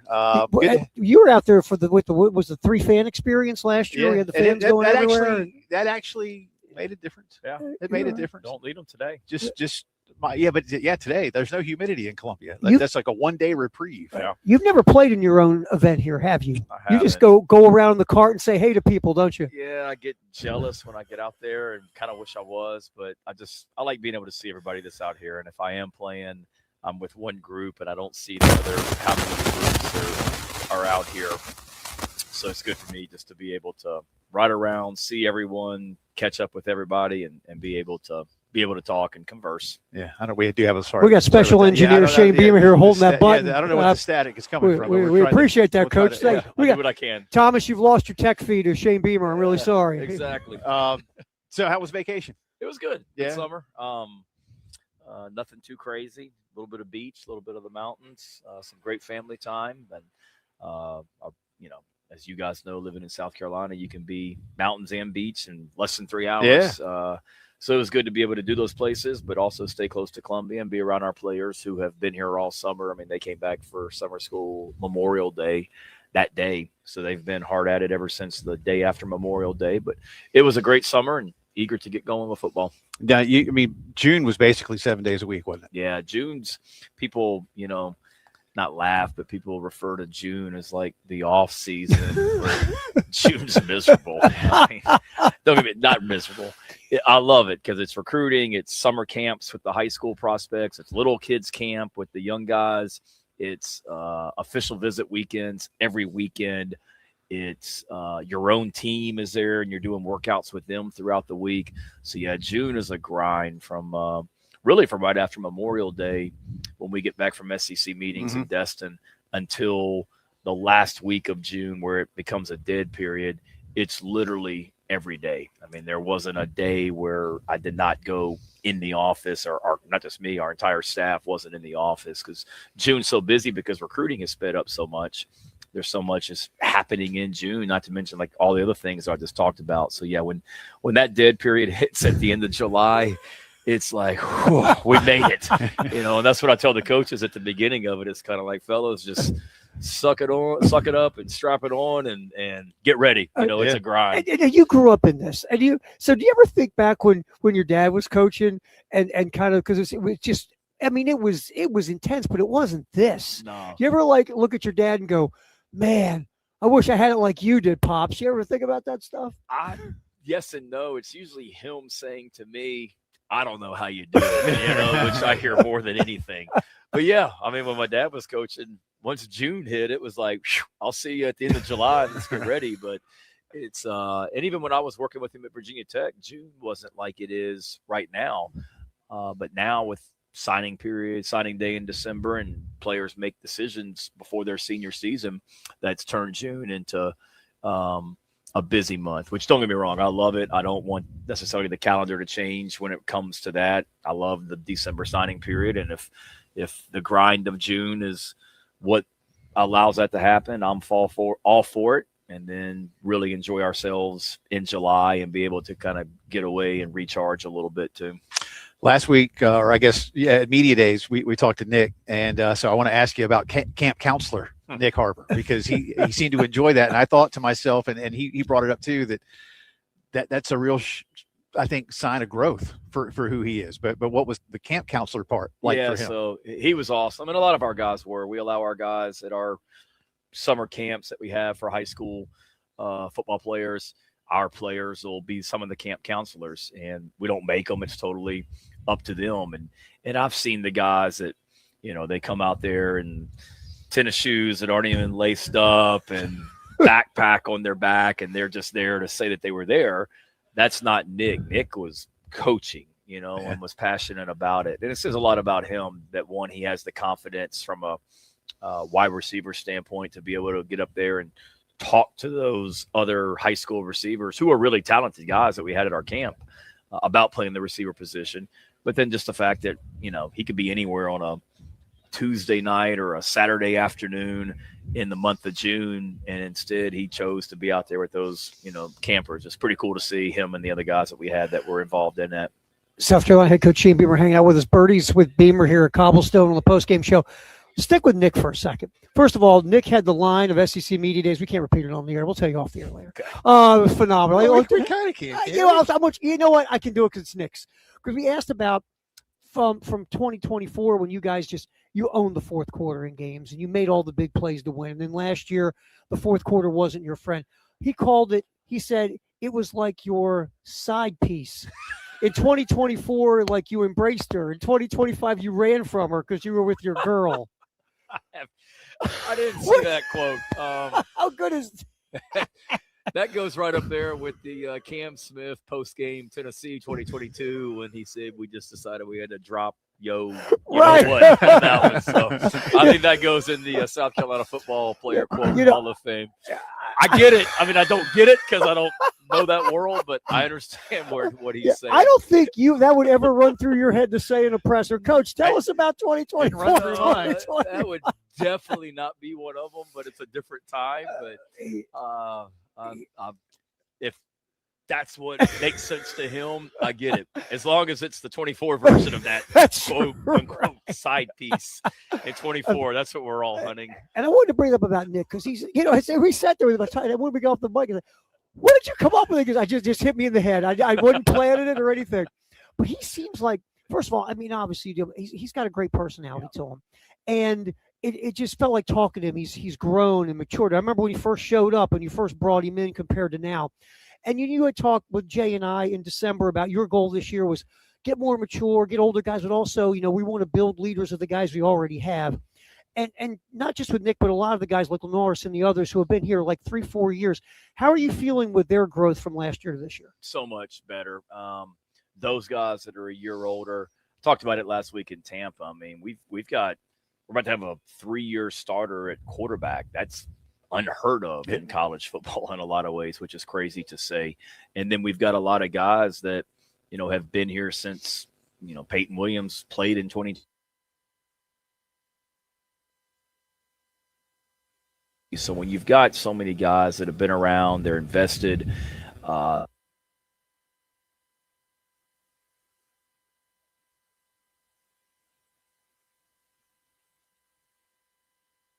we've brought in. I mean, they're natural leaders, some of these guys that we've brought in, and that's very evident. So feel great about their growth. Nick you're exactly right. As a prime example, you just think about, how he's grown from 23 when he was a true freshman, just trying to, learn the position, and so many expectations from the outside on him, and the pressure, he felt, I'm sure, to where he is right now, where he has that confidence to do like what Jay's talking about, and be a leader on this team for sure. So it's a very just, mature business-like group. They just kind of, get their work done, and there's not a lot of stuff. Their work done. Have you found yourself even subconsciously, for lack of a better way to ask it, maybe looking more for those leadership qualities, or did you maybe see them stand out and say, all right, you know what, I need a little more? Would there be a trade-off of, all right, maybe he runs a 4.5, but he's a lead, and I'm just, but have you seen that maybe that's something you've done as a recruiter? Yes, certainly. I always talk about finding guys that, love football, love to compete. Those are two qualities that, we're always looking for in guys. And to me, if you love football and you love to compete, there's probably some natural leadership qualities in there. And so certainly that, but you can go, whether it be in high school recruiting, and you go to a high school practice and you see how a guy handles himself and whether he's respected by his teammates or not. In the transfer portal, where a guy's coming from, was he a captain? Did he have the respect of his teammates? That type thing. I think those are all things that you're certainly, always looking for, always have been. But nowadays, from my standpoint, it's more, I'm more cognizant of it than ever, because I realize what a difference it can make for sure. And I know a lot of schools are in the same boat, and I don't mean to paint any broad brushes here, but Coach Signetti has talked so much about the thing. I mean, and it just seems like everybody kind of went, oh, maybe what Coach Sig is talking about, it's like bring in the older dudes. Yeah. And I've even seen that with some of the teams that I follow on the other side of the pond with soccer, that one team was too young, and all of a sudden they're bringing in like 35-year-olds, and the new coach said, because our guys don't know what they're supposed to do. It makes a difference. No, it does. I did a study, just looked at the last three national champions, Michigan, Ohio State, and Indiana, and the number of fourth and fifth year players they had on their team. It's mind-boggling. Right. Like all three of those had a huge number. Mendoza's 30. Yeah, he's got kids. I mean, geez. Something like that. I mean, certainly it's big. Those guys have been through the battles and have the scars, and there's not a lot that they haven't experienced in college football when you're an older guy. Right. And when you get on the road in this league and it's a dogfight in the fourth quarter, you better have those guys that, they're going to look to the coaches, but they got to be able, the players, need to be able to look to their teammates and say, okay, he's got it under control. We're good. And the more of those guys you can have, the better. All right, now, but between us, because we're off the air now, we're just three guys talking. Yeah, Swear to okay. God, Coach. Speaking of Signetti, do you guys silently as a fraternity cuss what he did at Indiana? Because now everybody's expected to do what Signetti did at Indiana. I wouldn't say silently cussing him. There's much respect for him, but there's certainly a, give them credit. But now everyone thinks that it can just be done, just like that. And there's no question about it. You can flip your roster and change your team quicker than ever. There's no question about it. But, they had a great coach, older team, number one pick in the NFL draft at quarterback. All the things that you want, they had on their team last year, but certainly have our respect. I don't know about, cussing them silently, but certainly, there's 100, however many other, Power 4 teams that are trying to do what Indiana has done. And as the other 100 and whatever it is have shown, it's not that easy. Right. We'll come back on the other side. You mentioned scars a minute ago, and I have a story for you about a good friend who maybe needs a little shout out.